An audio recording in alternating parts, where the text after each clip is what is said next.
Good morning, all. Good morning, ma'am. Good morning. Good morning, ma'am. Fine. Okay. അപ്പോൾ നമ്മള് ഇൻഷുറൻസിന്റെ കുറച്ച് കാര്യങ്ങളൊക്കെ കഴിഞ്ഞ ക്ലാസ്സിൽ ഡിസ്കസ് ചെയ്തു അല്ലേ? ഓർമ്മയുണ്ടോ ആർക്കെങ്കിലും?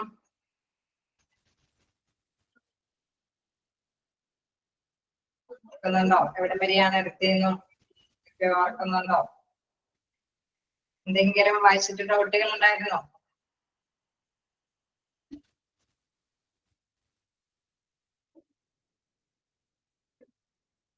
വായിച്ചിരുന്നോ? കഴിഞ്ഞ ക്ലാസ്സിൽ എടുത്തത് വായിച്ചു നോക്കിയായിരുന്നോ?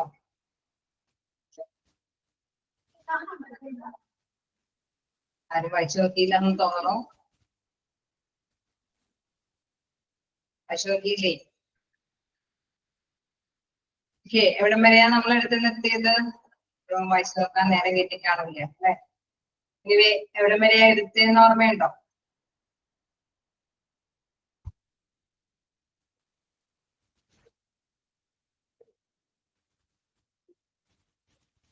ആർക്കെങ്കിലും എവിടം വരെയാ എടുത്തതെന്ന് ഓർമ്മയുണ്ടോ?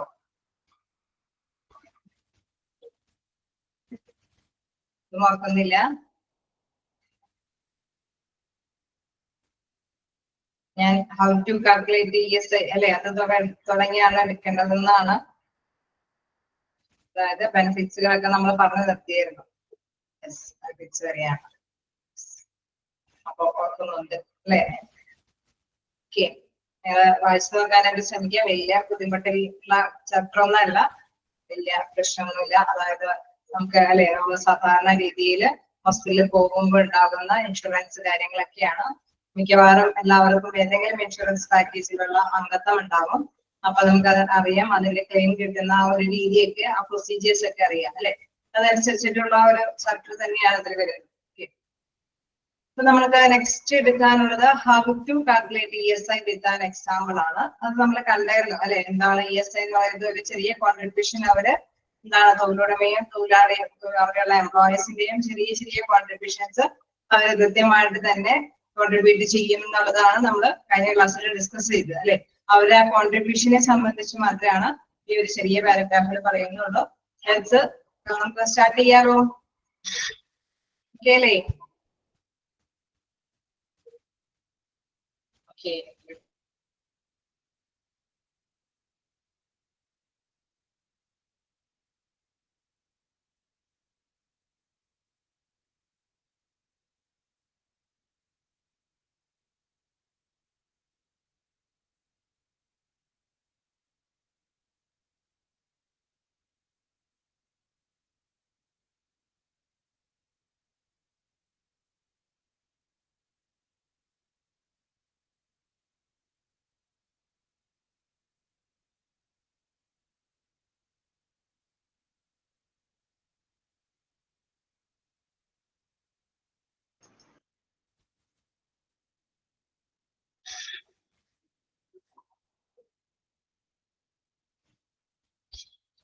ഓക്കെ. അപ്പൊ അതില് നമുക്ക് സ്റ്റാർട്ട് ചെയ്യാം. എന്താണ് അതില് പ്രധാനമായിട്ടും ആ കോൺട്രിബ്യൂഷന്റെ ആ ഒരു റേറ്റ് കാര്യങ്ങളാണ് ഇവിടെ ഡിസ്കസ് ചെയ്യുന്നത്. Let's say the calculated wages as per the ESI Act 1948 in INR 20,000, അതായത് ഇന്ത്യൻ റുപ്പീസ് 20,000 അല്ലെ? ഇന്ത്യൻ റുപ്പീസിൽ വരികയാണെങ്കിൽ ഒരു 20,000. Then the contribution will be calculated using the ESI calculation formula as below. Particular calculation amount ഇപ്പൊ 20,000 ഒരു basic ആയിട്ട് എടുത്താണെങ്കിൽ ആ ഒരു രീതിയിൽ ESI എങ്ങനെയാണ് ആ ഒരു കോൺട്രിബ്യൂഷൻ എമൗണ്ട് തൊഴിലുടമയുടെയും തൊഴിലാളിയുടെയും ഉള്ള ആ ഒരു വേരിയേഷൻ എന്താണെന്നുള്ളതാണ് ഇവിടെ എടുത്ത് പറയുന്നത്. അപ്പൊ അതിലെന്താണ് എംപ്ലോയേഴ്സ് കോൺട്രിബ്യൂഷൻ എന്ന് പറയുമ്പോൾ അറ്റ് ദ റേറ്റ് ഓഫ് 3.25%, അതായത് 20,000ന്റെ ആരെങ്കിലൊക്കെ ഷെയർ ചെയ്ത് കൊടുക്കാം കേട്ടോ. 20,000ന്റെ 3.25% അല്ലെ? 20,000ന്റെ 3.25% ആണ് എംപ്ലോയേഴ്സിന്റെ തൊഴിലുടമയുടെ കോൺട്രിബ്യൂഷൻ എന്ന് പറയുന്നത്. അതായത് 650 650 രൂപ. എംപ്ലോയീസ് കോൺട്രിബ്യൂഷൻ ഈ 20,000ന്റെ ബേസ് ചെയ്തിട്ടാണെങ്കിൽ അവരുടെ ഒരു കോൺട്രിബ്യൂഷൻ എന്ന് പറയുന്നത് നമുക്കറിയാം അതിന്റെ റേറ്റിംഗ് കാര്യങ്ങളും അല്ലെ? ഒരു ആ ഒരു സ്കീം അനുസരിച്ചിട്ട് 0.75% ആണ്. 30,000 into 0.75%, 150 rupees അല്ലെ ടോട്ടൽ കോൺട്രിബ്യൂഷൻ എന്ന് പറയുമ്പോൾ 700 രൂപ. ഓക്കെ, നമുക്കറിയാം സ്ലാബിലെ വേരിയേഷൻസ് ഒക്കെ വരുന്നുണ്ട്. ആ വേരിയേഷൻസ് പക്ഷേ തീർച്ചയായിട്ടും നമുക്കറിയാം എംപ്ലോയറിനും ഒരു കോൺട്രിബ്യൂഷൻ അവിടെ കൊടുക്കേണ്ടതുണ്ടാവാം. അതേമാതിരി തന്നെ എംപ്ലോയീസിനും കോൺട്രിബ്യൂഷൻ കൊടുക്കേണ്ടതുണ്ടാവും. എംപ്ലോയറിന്റെ കോൺട്രിബ്യൂഷൻ ആണ് കൂടുതൽ അല്ലെ കൂടുതലായിട്ട് പേ ചെയ്യേണ്ടതായിട്ട് വരിക ഇതില് ESIL. ഓക്കെ, ആ ഒരു കാര്യം ഓക്കെ അല്ലേ? ശരിയാണോ? ക്ലിയർ ആണോ? ഓക്കെ, നമുക്കറിയാം ഒരു സ്ലാബ് വേരിയേഷൻസ് വരുന്നുണ്ട് എങ്കിൽ കൂടി ഈ ESI എന്ന് പറയുമ്പോൾ മനസ്സിലാക്കി വെക്കുക, തൊഴിലുടെ മേൽ തൊഴിലാളിയും അവരുടെ സാലറിയുടെ ഒരു നിശ്ചിത വിഹിതം ESIക്ക് വേണ്ടി നീക്കി വെക്കണം. ഇത്രയാണ് പ്രധാനമായിട്ട് നിങ്ങൾ മനസ്സിലാക്കേണ്ടത്.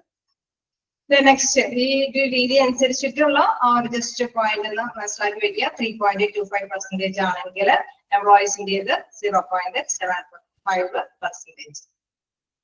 നെക്സ്റ്റ് നമുക്ക് നോക്കാനുള്ളത് സെൻട്രൽ ഗവൺമെന്റ് ഹെൽത്ത് സ്കീമാണ്.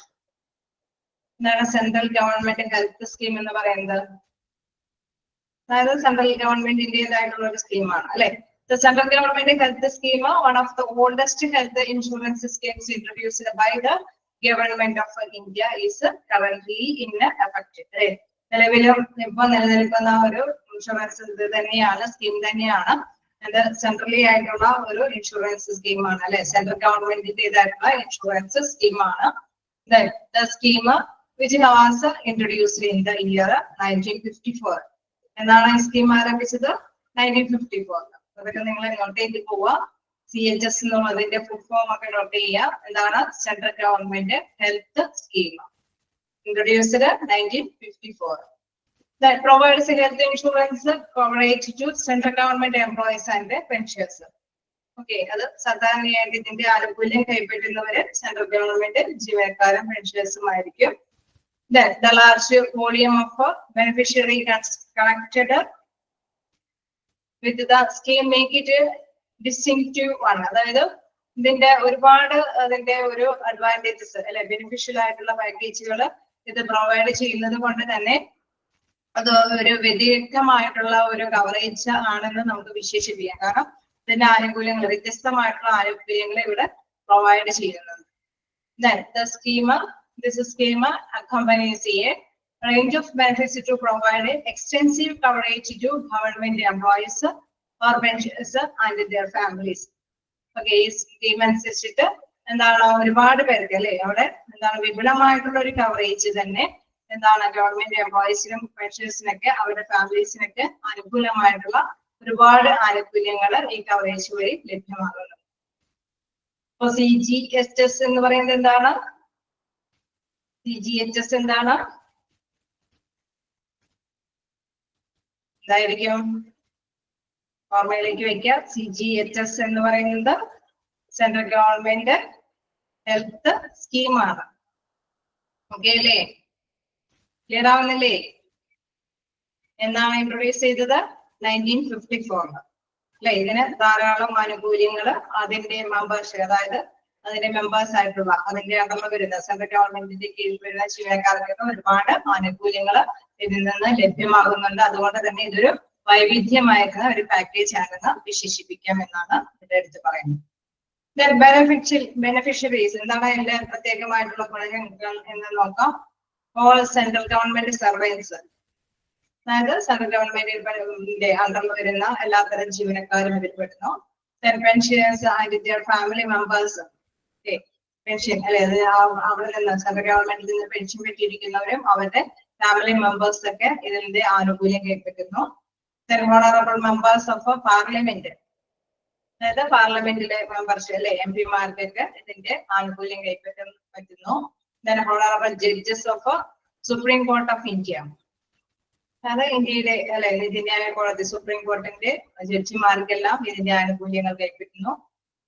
Employees and pensioners of autonomous bodies covered under CGHS അല്ലെ, സ്വയംഭരണ സ്ഥാപനങ്ങൾ, അങ്ങനെയുള്ള സ്ഥാപനങ്ങളും CGHS-ന്റെ അണ്ടറിൽ തന്നെയാണ് വരുന്നത്. എംപ്ലോയീസ് അല്ലെ, അത്തരത്തിലുള്ള സ്വയംഭരണ സ്ഥാപനങ്ങളിൽ വർക്ക് ചെയ്യുന്ന എംപ്ലോയീസും അവരുടെ പെൻഷേഴ്സും എല്ലാം തന്നെ ഈ ഒരു അണ്ടറിൽ തന്നെയാണ് വരുന്നത്. അവരുടെ ആനുകൂല്യങ്ങൾ കൈപ്പറ്റുന്നവരാണ്.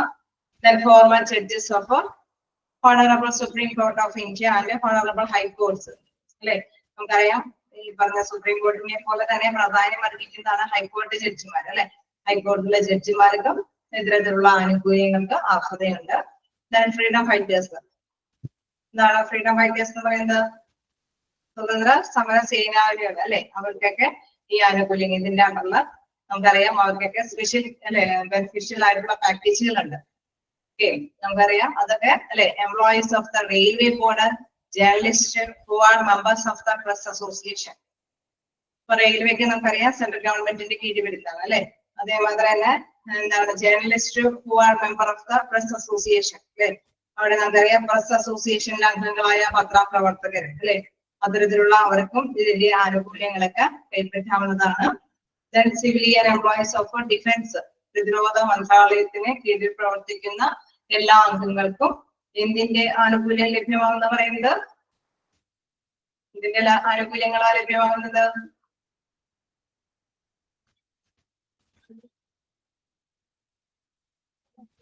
CGHS. അപ്പൊ CGHS എന്ന് പറയുന്നത് ഒരു സെൻട്രൽ ഗവൺമെന്റിന്റെ ഹെൽത്ത് സ്കീമാണ് അല്ലെ. അതിന്റെ അണ്ടറിൽ ഒരുപാട് ഇത് നമുക്കുണ്ടെന്ന് അറിയാം. റെയിൽവേ ഉണ്ട്, പ്രതിരോധ മന്ത്രാലയം ഉണ്ട്, അതേമാതിരി തന്നെ സുപ്രീം കോർട്ട്, ഹൈക്കോടതി ജഡ്ജി അല്ലെ. അങ്ങനെ സെൻട്രൽ ഗവൺമെന്റിന്റെ അണ്ടറിലുള്ള പ്രസ് അല്ലെ, പ്രസ് അസോസിയേഷനിലൊക്കെ മെമ്പർഷിപ്പ് ആയിട്ടുള്ള പത്രാധിപര് അങ്ങനെയുള്ള ഒരുപാട് മെമ്പേഴ്സിനൊക്കെ അതിൻ്റെതായിട്ടുള്ള ബെനിഫിഷ്യൽ പാക്കേജുകൾ ലഭ്യമാകുന്നു. ഇത് ഇൻട്രൊഡ്യൂസ് ചെയ്തത് 1954 ഓക്കെ അല്ലേ? ഓക്കെയാണോ? നമുക്ക് നെക്സ്റ്റ് നോക്കാം. Under this scheme eligible central government employees can get the following health insurance benefits. Okay, എന്തൊക്കെ ആനുകൂല്യങ്ങളാണ് അവർക്ക് ലഭ്യമാകുന്നത് എന്നുള്ളത് നോക്കാം. First one, cover for PPF. അതായത് PPF-ന്റെ ഫുൾ ഫോം എന്താണ് നോക്കാതെ ഞങ്ങൾക്ക് അറിയാവുന്നതാണ് അല്ലെ. പബ്ലിക് പ്രൊവിഡന്റ് ഫണ്ട് അല്ലെ. Treatment, public provident fund treatment and the insurance of the medicines. Okay, നമുക്കറിയാം അവരുടെ പബ്ലിക് പ്രൊവിഡന്റ് ഫണ്ട് ആനുകൂല്യങ്ങളൊക്കെ ലഭ്യമാകുന്നുണ്ട്. അതോടൊപ്പം തന്നെയുള്ള മെഡിക്കൽ ഇൻഷുറൻസ് അല്ലെ അവർക്ക് ലഭ്യമാണ്. അനുകൂലമായിട്ടുള്ള കാര്യം തന്നെയാണ്. Cover four consultation with specialist at government hospital അല്ലെ. അതായത് സർക്കാർ ആശുപത്രിയിൽ അല്ലെ സ്പെഷ്യലിസ്റ്റുകളൊക്കെ ആയിട്ട് കൂടിയാലോചിച്ചിട്ടാണ് അവർക്ക് കവറേജുകളൊക്കെ കൃത്യമായിട്ട് തന്നെ അല്ലെ അവർക്ക് ലഭ്യമാക്കി കൊടുക്കുന്നത്. എന്തൊക്കെ കവറേജുകൾ ഉണ്ടോ അതനുസരിച്ചിട്ട് തന്നെ അവർക്ക് അനുകൂലമായിട്ടുള്ള എമൗണ്ടുകൾ ലഭ്യമാക്കുന്നു. Indoor treatment at government hospitals and empanelled hospitals. അതായത് കിടത്തി ചികിത്സിക്കുന്ന ഒരു ട്രീറ്റ്മെന്റ് ആണ് എങ്കിൽ അത് ഗവൺമെന്റ് ഹോസ്പിറ്റലാണെങ്കിലൊക്കെ എന്താണ് CHS-ന്റെ അണ്ടറിലുള്ള ആനുകൂല്യങ്ങൾ ലഭ്യമാകുന്നു. അതോടൊപ്പം തന്നെ ചില അല്ലെ സ്പെഷ്യലൈസ്ഡ് ഹോസ്പിറ്റലുകൾ ഉണ്ടാവും അല്ലെ. CGHS-ന് അനുകൂലമായിട്ടുള്ള ഹോസ്പിറ്റലുകൾ ഉണ്ടാവും. എല്ലാ ഹോസ്പിറ്റലും അതിന്റെ അണ്ടറിൽ വരണമെന്നില്ല. ചില പ്രൈവറ്റ് ഹോസ്പിറ്റലുകളൊക്കെ അതിന്റെ അണ്ടറിൽ വരാവുന്നതാണ് അല്ലെ. അപ്പൊ നമുക്കറിയാം ഇത്തരത്തിലുള്ള ഈ ഒരു ബെനിഫിറ്റിന് അർഹരായവരൊക്കെ എന്താണ് ഗവൺമെന്റ് ഹോസ്പിറ്റൽ അതല്ലാതെ പ്രൈവറ്റ് ഹോസ്പിറ്റൽ തിരഞ്ഞെടുക്കുമ്പോൾ അവരെന്താ ചെയ്യുക? ഈ ഒരു CGHS-ന്റെ അണ്ടറിൽ വരുന്ന ഹോസ്പിറ്റൽ ആണോ എന്ന് ആദ്യം തന്നെ ഐഡന്റിഫൈ ചെയ്യും. ഇതിനു വേണ്ടിയിട്ട് അത് അവർ ഐഡന്റിഫൈ ചെയ്യുന്നത് നമുക്കറിയാം എങ്കിൽ മാത്രമാണ് അവർക്ക് ആനുകൂല്യങ്ങൾ നേടിയെടുക്കാനായിട്ട് സാധിക്കുകയുള്ളൂ. അതാണ് എംപാനൽഡ് ഹോസ്പിറ്റൽ അല്ലെ. ആ ഒരു ഹോസ്പിറ്റലുകൾ CGHS-ന്റെ അണ്ടറിലാണ് എങ്കിൽ തീർച്ചയായിട്ടും അത്തരത്തിലുള്ള ജീവനക്കാർക്ക് അതായത് CGHS-ന്റെ അണ്ടറിൽ വരുന്ന ജീവനക്കാർക്ക് അതിന് കൃത്യമായിട്ടുള്ള ആനുകൂല്യങ്ങൾ നേടിയെടുക്കാനായിട്ട് സാധിക്കും. ക്ലിയർ ആണോ? Point okay. Cover four family welfare service. അതായത് നമുക്കറിയാം ഫാമിലിക്കും കുടുംബത്തിന്റേതായിട്ടുള്ള ക്ഷേമ സേവനങ്ങളും ഈ ഒരു രീതിയിൽ തന്നെ അനുകൂലമായിട്ട് ഉണ്ട് അല്ലെ. നമുക്കറിയാം അവിടെ വർക്ക് ചെയ്യുന്നവര് മാത്രമല്ല അല്ലെ, അതിന്റെ അണ്ടറിൽ വർക്ക് ചെയ്യുന്നവർ മാത്രമല്ല അവരെ ആശ്രയിച്ചു കഴിയുന്ന പാരന്റ്സ് അല്ലെങ്കിൽ കുട്ടികൾ അല്ലെ, അവരുടെ വൈഫ് അല്ലെ, അങ്ങനെയാണെങ്കിൽ അല്ലെങ്കിൽ ഇൻകേസ് ഹസ്ബൻഡ് നിയറസ്റ്റ് ആയിട്ടുള്ള പേഴ്സൺസിനും അതിന്റെ ആനുകൂല്യങ്ങൾ നേടിയെടുക്കാനായിട്ട് സാധിക്കും. Cover for maternity expense. അതായത് പ്രസവ ചികിത്സയുമായി ബന്ധപ്പെട്ട ആനുകൂല്യങ്ങൾ അവർക്ക് നേടിയെടുക്കാൻ സാധിക്കും. Then cover for AYUSH treatment, Ayurveda, yoga and naturopathy, Unani, Siddha and homoeopathy. നമുക്കറിയാം വ്യത്യസ്ത തരത്തിലുള്ള ചികിത്സാ രീതിയിലൊക്കെ ഇന്ത്യയിൽ ഇപ്പോഴും നിലവിലുണ്ട് അല്ലെ. ആയുർവേദ ഹോസ്പിറ്റലുണ്ട്, യോഗ ചികിത്സയുണ്ട്, അതേമാതിരി തന്നെ പ്രകൃതി ചികിത്സയുണ്ട്, യുനാനി, സിദ്ധ, ഹോമിയോപ്പതി ട്രീറ്റ്മെന്റുകളൊക്കെ ഉണ്ട്. അതിനും ആ രീതിയിലുള്ള ചികിത്സകൾക്കും ആനുകൂല്യം ആരുടെ അണ്ടറിൽ വരികയാണെങ്കിലുണ്ട് CGHSന്റെ അണ്ടറിൽ വരുന്ന എംപ്ലോയീസിന് അർഹതപ്പെടുന്നതാണ്.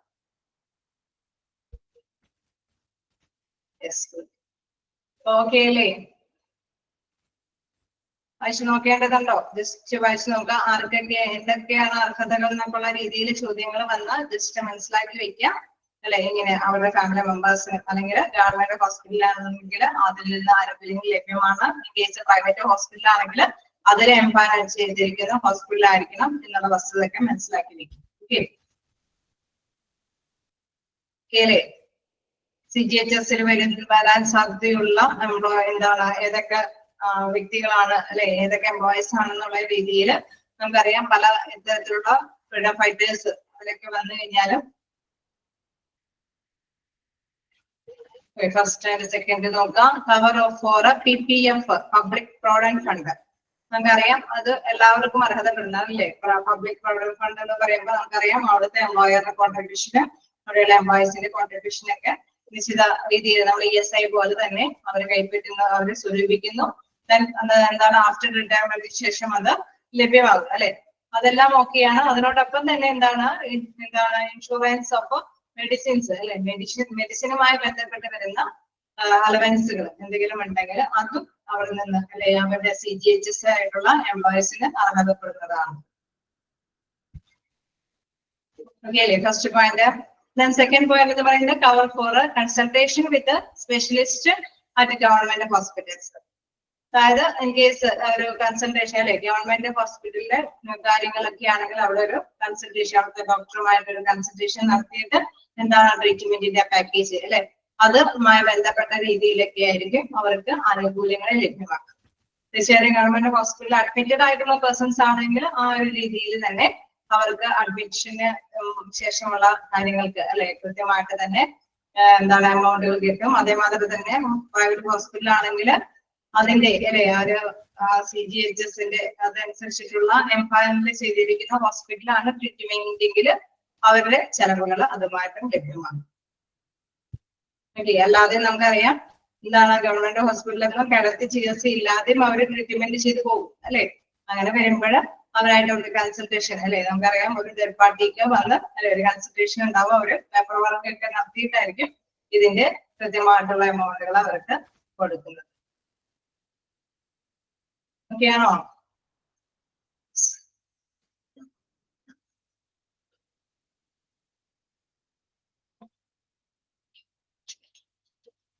എന്തെങ്കിലും വായിച്ചു നോക്കിയിട്ട് എന്തെങ്കിലും ഡൗട്ട് ഉണ്ടെങ്കിൽ ചോദിക്കാം.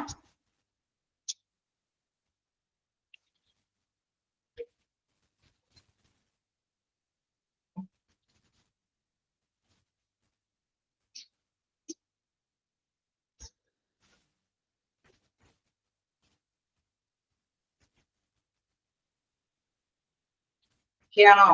നമുക്ക് നെക്സ്റ്റ് സെക്ഷനിലേക്ക് പോകാം.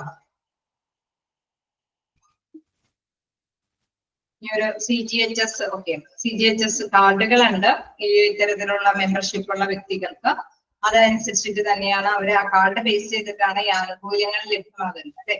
What is CGHS card? CGHS എന്ന് പറയുമ്പോൾ നമുക്കറിയാം എന്താണ് CGHS എന്ന് പറയുന്നത് സെൻട്രൽ ഗവൺമെന്റ് ഹെൽത്ത് കെയർ അല്ലെ സ്കീമാണ്. അപ്പൊ അതിൻ്റെതായിട്ടുള്ള കാർഡുകൾ ഏതൊക്കെ രീതിയിലാണെന്ന് നോക്കാം. The government of India provides all CGHS beneficiaries and their dependents with a photo ID plastic card called a CGHS card by the government of India. Government of India ആണ് അത് issue ചെയ്യുന്നത് CGHS കാർഡ്. അത് ഇങ്ങനെയുള്ള എല്ലാ എംപ്ലോയീസിനും അവരുടേതായിട്ടുള്ള membership ഉള്ള എല്ലാ എംപ്ലോയീസിനും plastic കവറേജോട് കൂടിയിട്ടുള്ള ഒരു കാർഡ് അവർക്ക് നൽകപ്പെടുന്നുണ്ട്. Then it contains a unique beneficiary identity number which an individual must show CGHS facilities at any point. ഏതെങ്കിലും രീതിയിൽ CGHS വഴി ഏതെങ്കിലും രീതിയിൽ അവർക്ക് ഗുണഭോക്താവായിട്ടുള്ള രീതിയിൽ എന്തെങ്കിലും ആനുകൂല്യങ്ങൾ കൈപ്പറ്റണമെങ്കിൽ തീർച്ചയായിട്ടും അത് ഈ ഒരു കാർഡിന്മേലുള്ള ഒരു ഐഡന്റിറ്റി നമ്പറിന്റെ ബേസിലാണ് അവർക്ക് ആനുകൂല്യങ്ങൾ ലഭ്യമാകുന്നത്. ഓക്കെ അല്ലേ? CGHSൽ ഒരു കാർഡുകൾ പ്രൊവൈഡ് ചെയ്യുന്നുണ്ട്. ആ കാർഡിന്റെ ഐഡന്റിറ്റി നമ്പർ ബേസ് ചെയ്തിട്ടാണ് അവർക്ക് ആനുകൂല്യങ്ങൾ ലഭ്യമാകുന്നത്. This card is a white with a very colored strip at the top that represent the card holders. അതായത് കാർഡിനെ അർഹരായ വ്യക്തികൾക്ക് അവരുടെ ഐഡന്റിറ്റി തിരിച്ചറിയാൻ വേണ്ടിയിട്ടുള്ള ഒരു സ്പെഷ്യൽ കവറേജ് കൂടി, അതായത് സ്പെഷ്യൽ കളറും കൂടി അവരുടെ കാർഡിന്മേയുണ്ട്. തീർച്ചയായിട്ടും ഈ കാർഡുകളെല്ലാം വൈറ്റ് കളറാണ്. പക്ഷെ മുകളിൽ ഒരു കൃത്യമായിട്ടുള്ള ഒരു കളർ ബേസ് ചെയ്തിട്ടുള്ള ഒരു കളർ കോഡും കൂടി ഉണ്ട്. ആ കളർ കോഡ് അനുസരിച്ചിട്ടാണ് ഏത് തരത്തിലുള്ള എംപ്ലോയീസ് ആണെന്ന് തിരിച്ചറിയുന്നത്. Okay, status. So this strip can be any of the following colours. അല്ലെ, താഴെ പറയുന്ന ഏതെങ്കിലും കളേഴ്സിലായിരിക്കും ഇതിന്റെ ആ ഒരു സ്റ്റാറ്റസ് നിലനിൽക്കുന്നത്. യെല്ലോ കളർ ആണ് എങ്കിൽ journalist of an autonomous company. Okay, ഒരു സ്വയംഭരണ കമ്പനിയുടെ പത്രാധിപരാണ് എന്താ ഈ യെല്ലോ കാർഡ് ഉള്ളത്. യെല്ലോ കാർഡ് മീൻസ് വൈറ്റ് കാർഡിന്റെ മുകളിൽ യെല്ലോ ലൈൻ ഉണ്ട് എങ്കിൽ അവര് എന്താണ് ഒരു അംഗീകൃത അല്ലെ സ്വയംഭരണ സ്ഥാപനത്തിലെ ഒരു പത്രാധിപരാണ്. ഓക്കെ അല്ലേ? ആ കളേഴ്സ് ഒക്കെ നിങ്ങൾ മസ്റ്റ് ആയിട്ട് മനസ്സിലാക്കേണ്ടതാണ്. ബ്ലൂ കളർ ആണെങ്കിൽ ആരാണ്? സെർവിങ് ഗവൺമെന്റ് എംപ്ലോയി അല്ലെ, ഒരു ഗവൺമെന്റ് എംപ്ലോയി ആണ് അല്ലെ. ഗവൺമെന്റ് സെൻട്രൽ ഗവൺമെന്റിന്റെ ഒരു എംപ്ലോയി എന്നുള്ള ഒരു ലേബലാണ് ബ്ലൂ കളർ വരുന്ന ഇത് കാണിക്കുന്നത്. റെഡ് കളർ ആണെങ്കിൽ മെമ്പർ ഓഫ് പാർലമെന്റ്, അതായത് പാർലമെന്റിലെ മെമ്പർഷിപ്പ് ഉള്ള ഒരു വ്യക്തിയാണ് എന്നുള്ള ഒരു ആനുകൂല്യ രേഖയാണ് വൈറ്റ് കളറിലെ റെഡ് ബോർഡർ വരുന്നത്.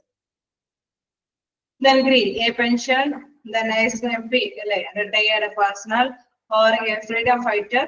ഓക്കെ, അപ്പൊ നമുക്ക് മനസ്സിലാക്കാം എന്താണ് ഗ്രീൻ കളറാണ് വരുന്നതെങ്കിൽ എന്താണ്, അല്ലെങ്കിൽ പെൻഷനർ അല്ലെങ്കിൽ മുൻ MP ആണ്, അല്ലെങ്കിൽ എന്താണ് റിട്ടയേർഡ് പെൻഷൻ അല്ലെ പേഴ്സണൽ ആണ് എന്നുള്ള കാര്യങ്ങളല്ലേ. ഗ്രീൻ കളർ ആണെങ്കിൽ മനസ്സിലാക്കാനായിട്ട് സാധിക്കും. ഇൻ കേസ് ഫ്രീഡം ഫൈറ്റർ, അവര് സ്വതന്ത്ര സേനാനിയാണ് അല്ലെ, അങ്ങനെയുള്ള രീതിയിൽ അവരെ ഐഡന്റിഫൈ ചെയ്യാനായിട്ട് സാധിക്കും.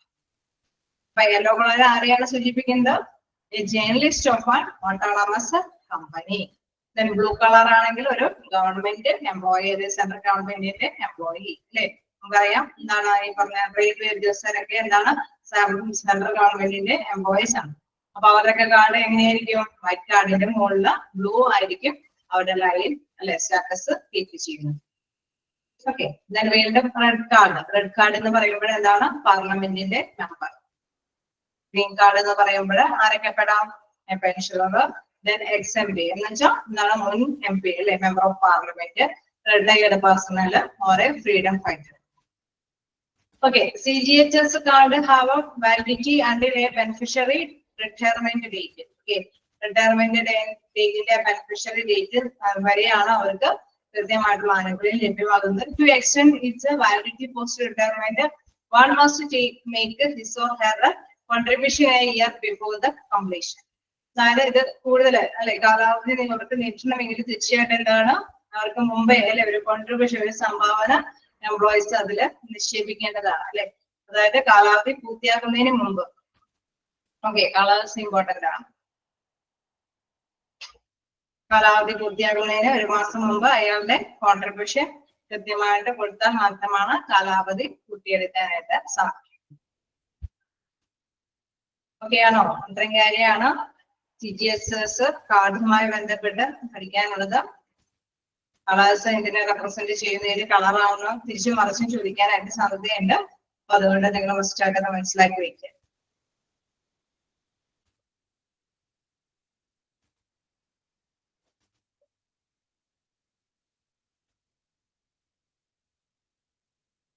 ഓക്കെ ആണോ?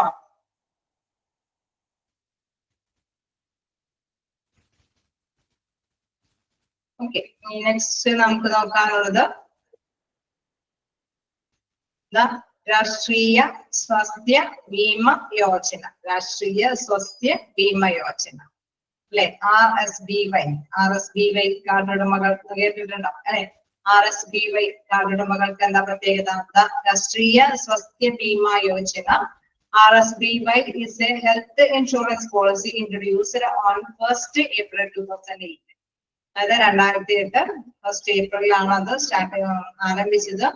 എന്താണ് RSBY അല്ലെ, സ്വസ്തി യോജന. അത് മനസ്സിലാക്കി തന്നെ പഠിക്കുക. RSBYയുടെ അബ്രിവേഷൻ തന്നിട്ട് ചോദിച്ചാലും നിങ്ങൾ ഇതാ മനസ്സിലാക്കുക. പിന്നെ അത് എന്നാണ് ഇൻട്രൊഡ്യൂസ് ചെയ്തതെന്ന് ചോദിച്ചാലും വ്യക്തമായിട്ട് മനസ്സിലാക്കി വെക്കുക. 1st April 2008.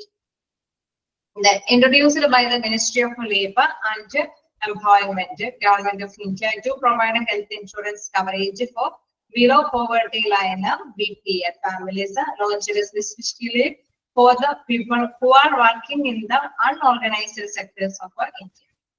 അതായത് അസംഘടിത മേഖലകളിൽ വർക്ക് ചെയ്യുന്ന ഇന്ത്യയിലെ ജനങ്ങൾക്ക് അല്ലെ, ദാരിദ്ര്യ രേഖയ്ക്ക് താഴെയുള്ള ജനങ്ങൾക്ക് അല്ലെ, അസംഘടിത മേഖലകളിലെ തൊഴിലാളികൾക്ക് അവർക്കായിട്ടുള്ള ഒരു ഇൻഷുറൻസ് പാക്കേജ് ആണ് അത് ലഭ്യമാക്കുന്നത് അല്ലെ. അത് നൽകിയിരിക്കുന്നവരാണ് തൊഴിൽ മന്ത്രാലയത്തിന്റെ അണ്ടറിലാണ് അത് വരുന്നത്. ഇതാണ് BPL അല്ലെ, ദാരിദ്ര്യ രേഖയ്ക്ക് ബിലോ പോവർട്ടി ലൈൻ അല്ലെ, ദാരിദ്ര്യ രേഖയ്ക്ക് താഴെയുള്ള ഫാമിലി മെമ്പേഴ്സിനാണ് അത് ലഭ്യമാകുന്നത്. അൺഓർഗനൈസ്ഡ് സെക്ടറിൽ വർക്ക് ചെയ്യുന്ന വ്യക്തികളാണ് അല്ലെ, അസംഘടിത മേഖലകളിൽ വർക്ക് ചെയ്യുന്ന വ്യക്തികൾക്കാണ് ഇത് ഈ ആനുകൂല്യങ്ങളൊക്കെ കൈപ്പറ്റാനായിട്ട് സാധിക്കുന്നത്. സ്റ്റാർട്ട് ചെയ്തത് 1st April 2008 ആണ്. ഓക്കെ, നമുക്കറിയാം ഇതൊക്കെ ഇതിന്റെയൊക്കെ ഏതൊക്കെ രീതിയിലാണ് ഇവർക്ക് അർഹതകൾ ഉള്ളത് എന്നുള്ളതാണ് ഇത് നെക്സ്റ്റ് പറയാനുള്ളത്. RSBY കാർഡ് ഉടമകളെ കുറിച്ച് ഒക്കെയാണോ? ഒരു ഇൻഷുറൻസ് പോളിസി ആണെന്ന് മനസ്സിലാക്കി വെക്കുക. സ്റ്റാർട്ട് ചെയ്തത് 1st April 2008 ആണ്. ലേബർ ആൻഡ് അല്ലെ employment, minister of labour and employment ആണ് അത് ഇൻട്രൊഡ്യൂസ് ചെയ്തിരിക്കുന്നത്. ആർക്ക് വേണ്ടിയിട്ടാണ്? അൺഓർഗനൈസ്ഡ് സെക്ടറിൽ വർക്ക് ചെയ്യുന്ന വ്യക്തികൾക്കും പ്രത്യേകിച്ച് അല്ലെ BPL കാർഡ് ഉടമകൾക്ക്, അതായത് ബിലോ പോവർട്ടി ലൈനിലുള്ള ജനങ്ങൾക്ക് വേണ്ടിയിട്ടാണ് ഇത്, ആ എംപ്ലോയീസിന് വേണ്ടിയിട്ടാണ് ഇത് രൂപകൽപ്പന ചെയ്തിരിക്കുന്നത്. നമുക്ക് hair oils coverage available to the beneficiary of the Rashtriya Swasthya Bhima Yojana അല്ലെ. ഇവിടെ അതുമായി ബന്ധപ്പെട്ട കുറെ കവറേജുകളുടെ കാര്യം പറയുന്നുണ്ട്. A sum insured of 30,000 for a worker in the unorganized sector and their families. അല്ലെ, അസംഘടിത മേഖലകളിലെ തൊഴിലാളികൾക്ക് വേണ്ടിയിട്ട് ഒരു 30,000 രൂപയുടെ ഒരു കവറേജ് ആണ് ഈ സ്കീം വഴി ലഭ്യമാകുന്നത്. കവർ ഫോർ ഹോസ്പിറ്റലൈസേഷൻ എക്സ്പെൻസസ്, സാധാരണയായിട്ട് ഇതിന്റെ കവറേജിലെ ആനുകൂല്യം കൈപ്പറ്റാൻ പറ്റുന്നത് ഹോസ്പിറ്റലൈസേഷനുമായി ബന്ധപ്പെട്ട ചെലവുകൾക്കാണ് അല്ലെ. Cover for diseases existing earlier, in case നേരത്തെ ഉള്ള ചെലവുകൾ, ഡിസീസുകൾ അല്ലെ, രോഗങ്ങളുമായി ബന്ധപ്പെട്ട രീതിയിലുള്ള ചെലവുകൾക്കും ഈ ഒരു അർഹത നേടാവുന്നതാണ്. Then cover for shifting expenses up to ₹1,000. Case നമുക്കറിയാം അസുഖങ്ങൾ വന്ന് അല്ലെ, അസംഘടിതമായിട്ടുള്ള തൊഴിലാളികളായിക്കൊണ്ട് പാവപ്പെട്ടവരായതുകൊണ്ട് തന്നെ അവർക്ക് എന്താണ് ഹോസ്പിറ്റലിൽ എത്തിക്കുന്നത് മുതലേ ചെലവാണ് അല്ലെ. ഒരുപാട് അവർക്ക് എന്താണ് സാക്രിഫൈസ് ചെയ്യേണ്ടതായിട്ട് വരും. നമുക്കറിയാം മുതിർന്നവർക്ക് അല്ലെ, ദരിദ്രരേഖയ്ക്ക് മുകളിലുള്ളവർക്കും സാക്രിഫൈസ് ചെയ്യണം. പക്ഷെ അവരെ സംബന്ധിച്ച് ഇത്രയും കൂടി ബുദ്ധിമുട്ടേറിയ കാര്യമാണ് അല്ലെ. അതുകൊണ്ട് തന്നെ ഷിഫ്റ്റിംഗ് എക്സ്പെൻസസ് 1000 വരേക്കും എന്താണ് ഇവർക്ക് ആനുകൂല്യങ്ങൾ വാഗ്ദാനം ചെയ്യുന്നുണ്ട്. ക്യാഷ്ലെസ് ഇൻഷുറൻസ് ആണ്, അതായത് പണരഹിത ഇൻഷുറൻസ് ആണ് ലഭ്യമാകുന്നത്. പ്രീമിയം ഓഫ് ₹30 per annum അല്ലെ, ഒരു വർഷത്തിന് ഒരു 30 രൂപയാണ് അവരുടെ പ്രീമിയം എമൗണ്ട് കാൽക്കുലേറ്റ് പറയുന്നത്. ഓക്കെ ആണോ? അവിടുത്തെ ജസ്റ്റ് കുറച്ച് കാര്യങ്ങൾ മാത്രമേ ഉള്ളൂ. ഇത്രയാണ് ആ ഒരു രാഷ്ട്രീയ അല്ലെ, എന്താണ് രാഷ്ട്രീയ സ്വാസ്ഥ്യ ഭീമ യോജനയെ കുറിച്ചിട്ട് വിവരിക്കുന്നത്.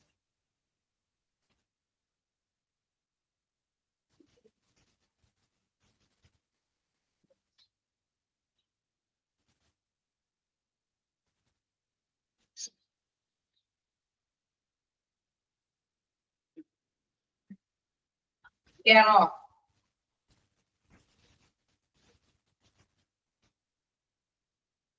അതില് RSBY അതൊക്കെ നോട്ട് ചെയ്ത് പോവുക, ഏത് ഡേറ്റ് ആണെന്ന് നോട്ട് ചെയ്ത് പോവുക. പിന്നെ അതില് പ്രീമിയം എമൗണ്ട് ഒക്കെ ചെറുതായിട്ട് ചോദിച്ചാൽ മനസ്സിലാക്കി വെക്കുക. 30 per annum ആണ് അല്ലെ. Cover for all diseases existing earlier, നേരത്തെ ഉള്ളതുമായ ഡിസീസുകളാണെങ്കിലും അല്ലെ അവിടെ കവറേജ് തരുന്നുണ്ട്. ഓക്കെ, അതിന്റെ ആനുകൂല്യം കൈപ്പറ്റാവുന്നതാണ്. ക്യാഷ്ലെസ് ഇൻഷുറൻസ് എന്ന് വെച്ചാൽ അതില് ക്യാഷ്ലെസ് അല്ലെ, അവിടെ പ്രീമിയം എന്ന് പറയുമ്പോൾ പണരഹിത ഇൻഷുറൻസ് ആണ്.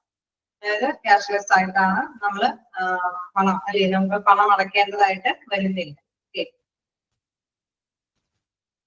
അതായത് 30 പ്രീമിയം അടച്ച വ്യക്തികൾക്ക് എന്താണ് ഇൻഷുറൻസ് ആനുകൂല്യം ലഭ്യമാകുന്നത് കൊണ്ട് തന്നെ ഹോസ്പിറ്റൽ ബില്ലുകൾ പേയ്മെന്റ് ചെയ്യേണ്ടതായിട്ട് വരുന്നില്ല. അല്ലേ?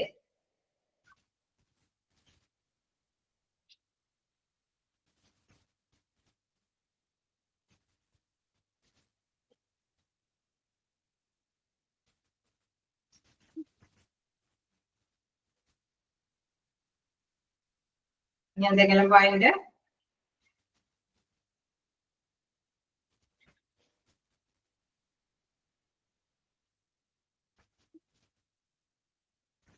അടുത്ത ഭാഗത്തേക്ക് പോകാം.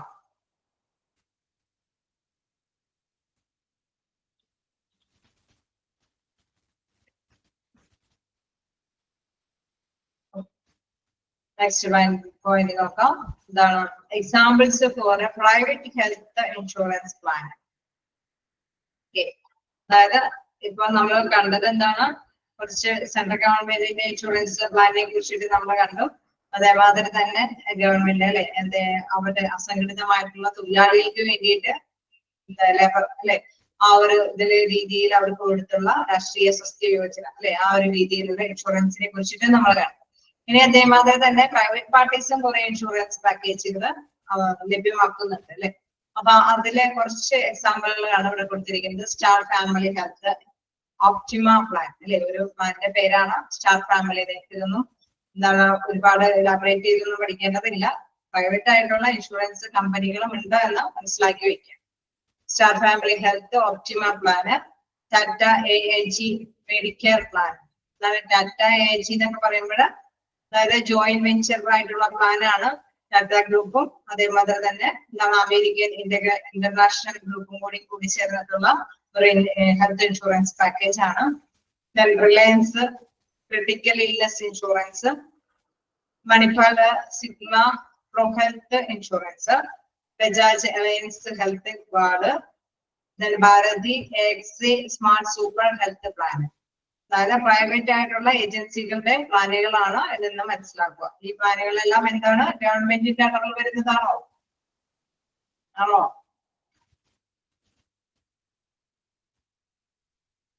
അല്ല, അത്രയും മനസ്സിലാക്കി വെച്ചാൽ മതി. ഇതെല്ലാം എന്താണ് പ്രൈവറ്റ് ഏജൻസികളുടെയാണ്. അതെല്ലാം പ്രൈവറ്റ് ഏജൻസികളുടെയാണ്. Star family health optima plan, Tata AIG Medicare plan, Reliance critical illness insurance, Manipal Cigna pro health insurance, Bajaj Allianz health card, Bharti AXA smart super health plan. നമുക്കറിയാം ഇതിന്റെയൊക്കെ ഒരുപാടുണ്ട്. എന്നാണ് സ്റ്റാർട്ട് ചെയ്തത്, അതിന്റെ എന്താണ് ഹെഡ്ക്വാർട്ടേഴ്സ് എവിടെയാണ് സ്ഥിതി ചെയ്യുന്നത്, അതിൻ്റെതായിട്ടുള്ള ആനുകൂല്യങ്ങൾ എന്തൊക്കെയാണ്, അതിൽ എത്ര പ്രീമിയം ഒക്കെ അടക്കണം, അങ്ങനെ അതിന്റെ ആനുകൂല്യങ്ങളുടെ വ്യവസ്ഥകൾ എന്തൊക്കെയാണ്, അങ്ങനെ ഒരുപാട് കാര്യങ്ങളൊക്കെ ഉണ്ട്. പക്ഷെ ഇതെല്ലാം ഗവൺമെന്റിന്റെ അല്ലാതെ പ്രൈവറ്റ് ആയിട്ടുള്ള ഇൻഷുറൻസ് പ്ലാനുകൾ ഉണ്ട് എന്ന് നിങ്ങൾ ജസ്റ്റ് മനസ്സിലാക്കി. ഓക്കെ, നെക്സ്റ്റ് നമുക്ക് നോക്കാനുള്ളത് third party administrators for health insurance. Third party administrators for health insurance, അതായത് ഹെൽത്ത് ഇൻഷുറൻസുമായിട്ട് പ്രവർത്തിക്കുന്ന തേർഡ് പാർട്ടി അഡ്മിനിസ്ട്രേറ്റേഴ്സിനെ കുറിച്ചിട്ടാണ് നമുക്ക് പഠിക്കാനുള്ളത്. TPA അത് മനസ്സിലാക്കി വയ്ക്കുക. TPAയുടെ ഫുൾ ഫോം എന്താണ്? Third party administrator. TPA almost മിക്കപ്പോഴും കാണാറുള്ള ഒരു ചോദ്യമാണ്. അപ്പൊ നോട്ട് ചെയ്ത് വെക്കുക. TPA എന്ന് പറയുന്നത് തേർഡ് പാർട്ടി അഡ്മിനിസ്ട്രേറ്റർ ആണ്. എന്താന്നുള്ളത് TPA third party administrator is a company, agency, organisation അല്ലെ. Company or agency or organisation ആണത്. That holds a license from Insurance Regulatory Development Authority IRDA. അതായത് insurance regulatory development authority IRDA, അതും ആ full ഫോമും ഓർത്ത് വെക്കാം. അതിന്റെ കീഴിലെ ലൈസൻസ് ഉള്ള ഒരു ഓർഗനൈസേഷൻ ആണ് ഇത് പറയുന്നത് തേർഡ് പാർട്ടി അഡ്മിനിസ്ട്രേറ്റർ എന്ന് പറയുന്നത്.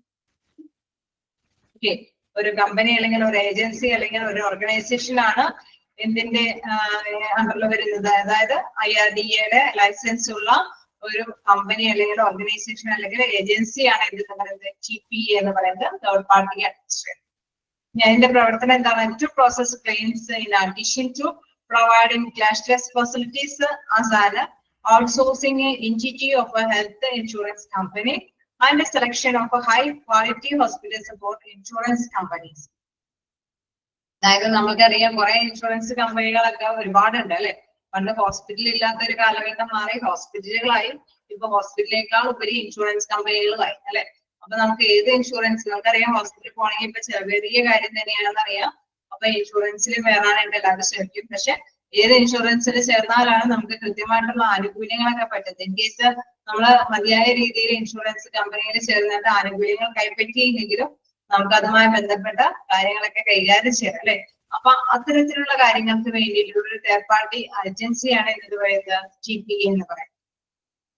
ഓക്കെ, അപ്പൊ അവിടെ എന്താണ് പ്രധാനമായിട്ട് ചെയ്യുന്നത്? ആരോഗ്യ ഇൻഷുറൻസ് കമ്പനിയാണ്. അതായത് ഓരോ അല്ലെ സ്ഥാപനമായിട്ട് പണരഹിതമായിട്ടുള്ള ഒരു സൗകര്യങ്ങൾ അദ്ദേഹം അവര് നൽകുന്നുണ്ട്. അതായത് ഇൻഷുറൻസ് കമ്പനികൾക്കായിട്ട് ഉയർന്ന നിലവാരമുള്ള ആശുപത്രികൾ തിരഞ്ഞെടുക്കുന്നതിന് പുറമെ എന്താണ് ഇൻഷുറൻസ് റെഗുലേറ്ററി ഡിപ്പാർട്ട്മെന്റിൽ നിന്ന് സ്വകാര്യ ലൈസൻസ് നേടിയ ഒരു കമ്പനി സ്ഥാപനമാണ് എന്തെന്ന് പറയുന്നത് ഇൻഷുറൻസ്, അതായത് TPA, അതായത് എന്താണ് തേർഡ് പാർട്ടി അഡ്മിനിസ്ട്രേറ്റർ എന്ന് പറയുന്നത്. തീർച്ചയായിട്ടും അവർക്ക് അവരുടേതായിട്ടുള്ള ഒരു പങ്കാളിത്തത്തോട് കൂടിയിട്ട് പേഷ്യൻസിനൊക്കെ ഹെൽപ്പ് ചെയ്യാനായിട്ട് സാധിക്കും അല്ലെ. ഒരു ഇൻഷുറൻസ് കമ്പനിയുടെ ക്ലെയിം കൈകാര്യം ചെയ്യാൻ അല്ലെ, അതുമായ പ്രക്രിയകൾ എന്തെങ്കിലുമൊക്കെ നടത്താനായിട്ട് ഉണ്ടെങ്കിൽ നമുക്ക് ഇതിന്റെ ഹെൽപ്പ് തേടാവുന്നതാണ്. കുറച്ച് കൂടുതൽ, അതായത് ഇതില് കുറച്ച് കൂടുതൽ നമുക്ക് താഴേക്ക് ഡിസ്കസ് ചെയ്യുമ്പോൾ നിങ്ങൾക്ക് ഒന്നുകൂടി മനസ്സിലാവും. ഓക്കെ, അതിൽ നോക്കാം. എന്താണ് ഇതിൽ പറയുന്നത്? ടു പ്രൊവൈഡിങ് ക്യാഷ്ലെസ് ഫെസിലിറ്റീസ് അല്ലെ, പണം അടയ്ക്കാതെ തന്നെയാണ് ഇതിന്റെ സേവനങ്ങൾ എല്ലാവർക്കും ലഭ്യമാകുന്നത്. എന്താ പറയുന്നത്? entity of a health insurance company and a selection of a high quality hospitals for a insurance company. കമ്പനിക്ക് വേണ്ടിയിട്ടും അവരുടെ കൃത്യമായിട്ടുള്ള അല്ലെ ഇതൊക്കെ നല്ല ഹോസ്പിറ്റലാണ്, ഇതുമായി ബന്ധപ്പെട്ടൊക്കെ നമുക്ക് അല്ലെ നമ്മൾ നേരത്തെ പറഞ്ഞ എംപാനൽ ചെയ്ത് ഹോസ്പിറ്റൽ സർവീസുകൾ കൊടുക്കാൻ സാധിക്കും അല്ലെ. പ്രൈവറ്റ് ഹോസ്പിറ്റൽ ആണെങ്കിലും അതിന്റെ അണ്ടറിലേക്കൊക്കെ കൊണ്ടുവരാനൊക്കെ ആയിട്ട് സാധിക്കും. അപ്പൊ അതിനൊക്കെ ഒരു മീഡിയേറ്റർ ആയിട്ട് പ്രവർത്തിക്കുന്നത് TPA ആണ്. Okay, now the TPA is the function as an intermediary between the insurance provider and the insured. അല്ലെ, അവിടെ ഒരു ഇന്റർമീഡിയേറ്ററി ഒരു പേഴ്സൺ ആയിട്ടാണ് ആര് അവിടെ പ്രവർത്തനം നടത്തുന്നത്? ആരുടെയൊക്കെ ഇന്റർമീഡിയേറ്ററി ആണെന്ന് കൂടി മനസ്സിലാക്കണം. അതായത് ഇൻഷുറൻസ് പ്രൊവൈഡ് ചെയ്യുന്ന കമ്പനിയും ഇൻഷുവേർഡ് പേഴ്സൺ അല്ലെ, നമ്മളാണ് ഇൻഷുറൻസ് എടുക്കാൻ പോകുന്ന വ്യക്തികളെങ്കിൽ ആ ഇൻഷുവേർഡ് പേഴ്സണിനും അവർക്ക് പ്രൊവൈഡ് ചെയ്യുന്ന ഇൻഷുറൻസ് കമ്പനിക്കും മീഡിയേറ്റർ ആയിട്ട് പ്രവർത്തിക്കുന്ന ഒരു പേഴ്സൺ ആണ് TPA എന്ന് പറയുന്നത്, അതായത് തേർഡ് പാർട്ടി ഏജൻസി എന്ന് പറയുന്നത്.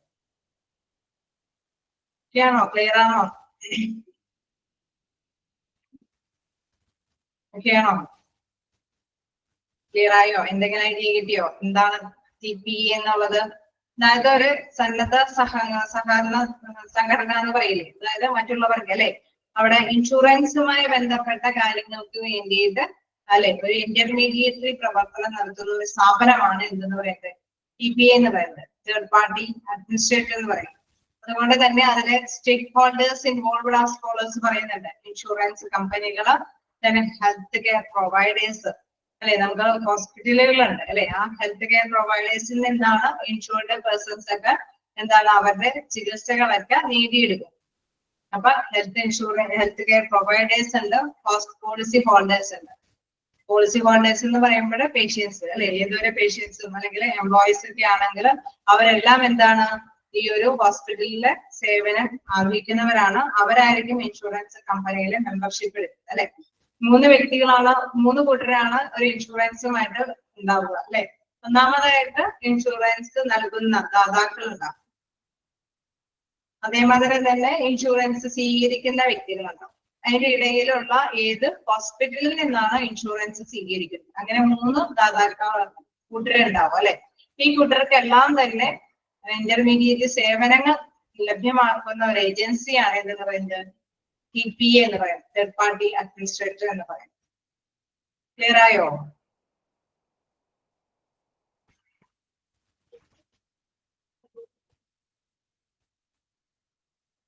ഓക്കെ. അപ്പൊ അത്രയും മനസ്സിലാക്കുക. ഒരു ഏജൻസിയാണോ അല്ലെങ്കിൽ ഒരു ഓർഗനൈസേഷൻ ആണോ ഒരു കമ്പനിയാണ് എന്ന് പറയുന്നത് TPA എന്ന് പറയുന്നത് IRDA ലൈസൻസോട് കൂടിയിട്ടുള്ള ഒരു കമ്പനിയാണ്. IRDA എന്ന് പറയുന്നത് എന്താണ് ഇൻഷുറൻസ് റെഗുലേറ്ററി ഡെവലപ്മെന്റ് അതോറിറ്റി. ഇതിന്റെ ലൈസൻസോട് കൂടിയിട്ടുള്ള ഒരു തേർഡ് പാർട്ടി ഏജൻസിയാണ്. ഓക്കെ, അപ്പൊ നമ്മൾ ആ 2 പോയിന്റ് കവർ ചെയ്തു. ഇനി നെക്സ്റ്റ് നോക്കുകയാണെങ്കിൽ who all are there in a TPA and what do they do, അല്ലെ? അവരെന്തൊക്കെയാണ്, ആരൊക്കെയാണ് ഇതിൽ വരുന്നത്? അതിന്റെ ഞാൻ നേരത്തെ പറഞ്ഞ 3 കൂട്ടർക്കും ഇതിലുമായി ബന്ധപ്പെട്ട സേവനങ്ങൾ ലഭ്യമാകും. അപ്പൊ അവർക്കൊക്കെ വേണ്ടിയിട്ട് എന്താണ് ചെയ്യുന്നതിനുള്ള കാര്യങ്ങളാണ് ഇനി ഡിസ്കസ് ചെയ്യാറ്. ഓക്കെ, അപ്പൊ അത്രയും ആ 3 പോയിന്റും കൂടി ജസ്റ്റ് നോക്കാം. എന്നിട്ട് നിങ്ങൾക്ക് എന്തെങ്കിലും ഡൗട്ട് ഉണ്ടെങ്കിൽ ചോദിക്കാം. According to the regulations of IRDA, TPA should have maintained their own in-house medical doctor registered with the Medical Council of India, hospital managers, legal experts, insurance consultants, information technology professionals, and management consultants. അതായത് ഇവിടെ ഈ ഒരു regulations, ഇതിന്റെ ചട്ടക്കൂട് എന്ന് പറയുന്നത് നമുക്കറിയാം IRDA കീഴിലാണ്, അവരുടെ ലൈസൻസിങ് അതോറിറ്റിയോട് കൂടിയിട്ടാണ് TPA പ്രവർത്തിക്കുന്നത്, അല്ലെ? അപ്പൊ അതില് ഒരുപാട് പേര് അവിടെ പ്രവർത്തിക്കുന്നുണ്ട്, അല്ലെ? അവരുടേതായിട്ടുള്ള അംഗങ്ങളുണ്ട്, രജിസ്റ്റേർഡ് ആയിട്ടുള്ള അംഗങ്ങളുണ്ട്. Registered with medical council of India, അല്ലെ? അവിടെ രജിസ്റ്റർ ചെയ്തിട്ടുള്ള മെഡിക്കൽ കൗൺസിലിന്റെ രജിസ്റ്റർ ചെയ്തിട്ടുള്ള എന്താണ് own in house medical doctor, അല്ലെ? Registered with medical council of India, അതില് രജിസ്റ്റർ ചെയ്തിട്ടുള്ള മെഡിക്കൽ ഡോക്ടേഴ്സ്, ദെൻ ഹോസ്പിറ്റലിലെ മാനേജേഴ്സ്, ലീഗൽ എക്സ്പേർട്സ്, അതായത് നിയമ വഴിയുള്ള കാര്യങ്ങളൊക്കെ അറിയാവുന്ന വ്യക്തികളെല്ലാം ഇതിലുണ്ട്. ദെൻ ഇൻഷുറൻസ് കൺസൾട്ടൻസ്, അതായത് ഇൻഷുറൻസുമായി ബന്ധപ്പെട്ട കാര്യങ്ങളെല്ലാം കൈകാര്യം ചെയ്യുന്നവര്, ഇൻഫോർമേഷൻ ടെക്നോളജി പ്രൊഫഷണൽസ്, അതായത് നല്ല യോഗ്യരായിട്ടുള്ള ഇൻഫോർമേഷൻ ടെക്നോളജി, അല്ലെ? നമുക്കറിയാം ഇപ്പോ എന്താണ് ഇന്നോവേറ്റീവ് ആയിട്ടുള്ള ഈ കാലഘട്ടത്തില് കമ്പ്യൂട്ടറൈസ്ഡ് ആയിട്ടുള്ള, അല്ലെ, പ്രൊഫഷണൽ നോളജുകൾ ഇതെല്ലാം കൈകാര്യം ചെയ്യാനായിട്ട് അതിന് മതിയായ പേഴ്സൺസ് വേണം.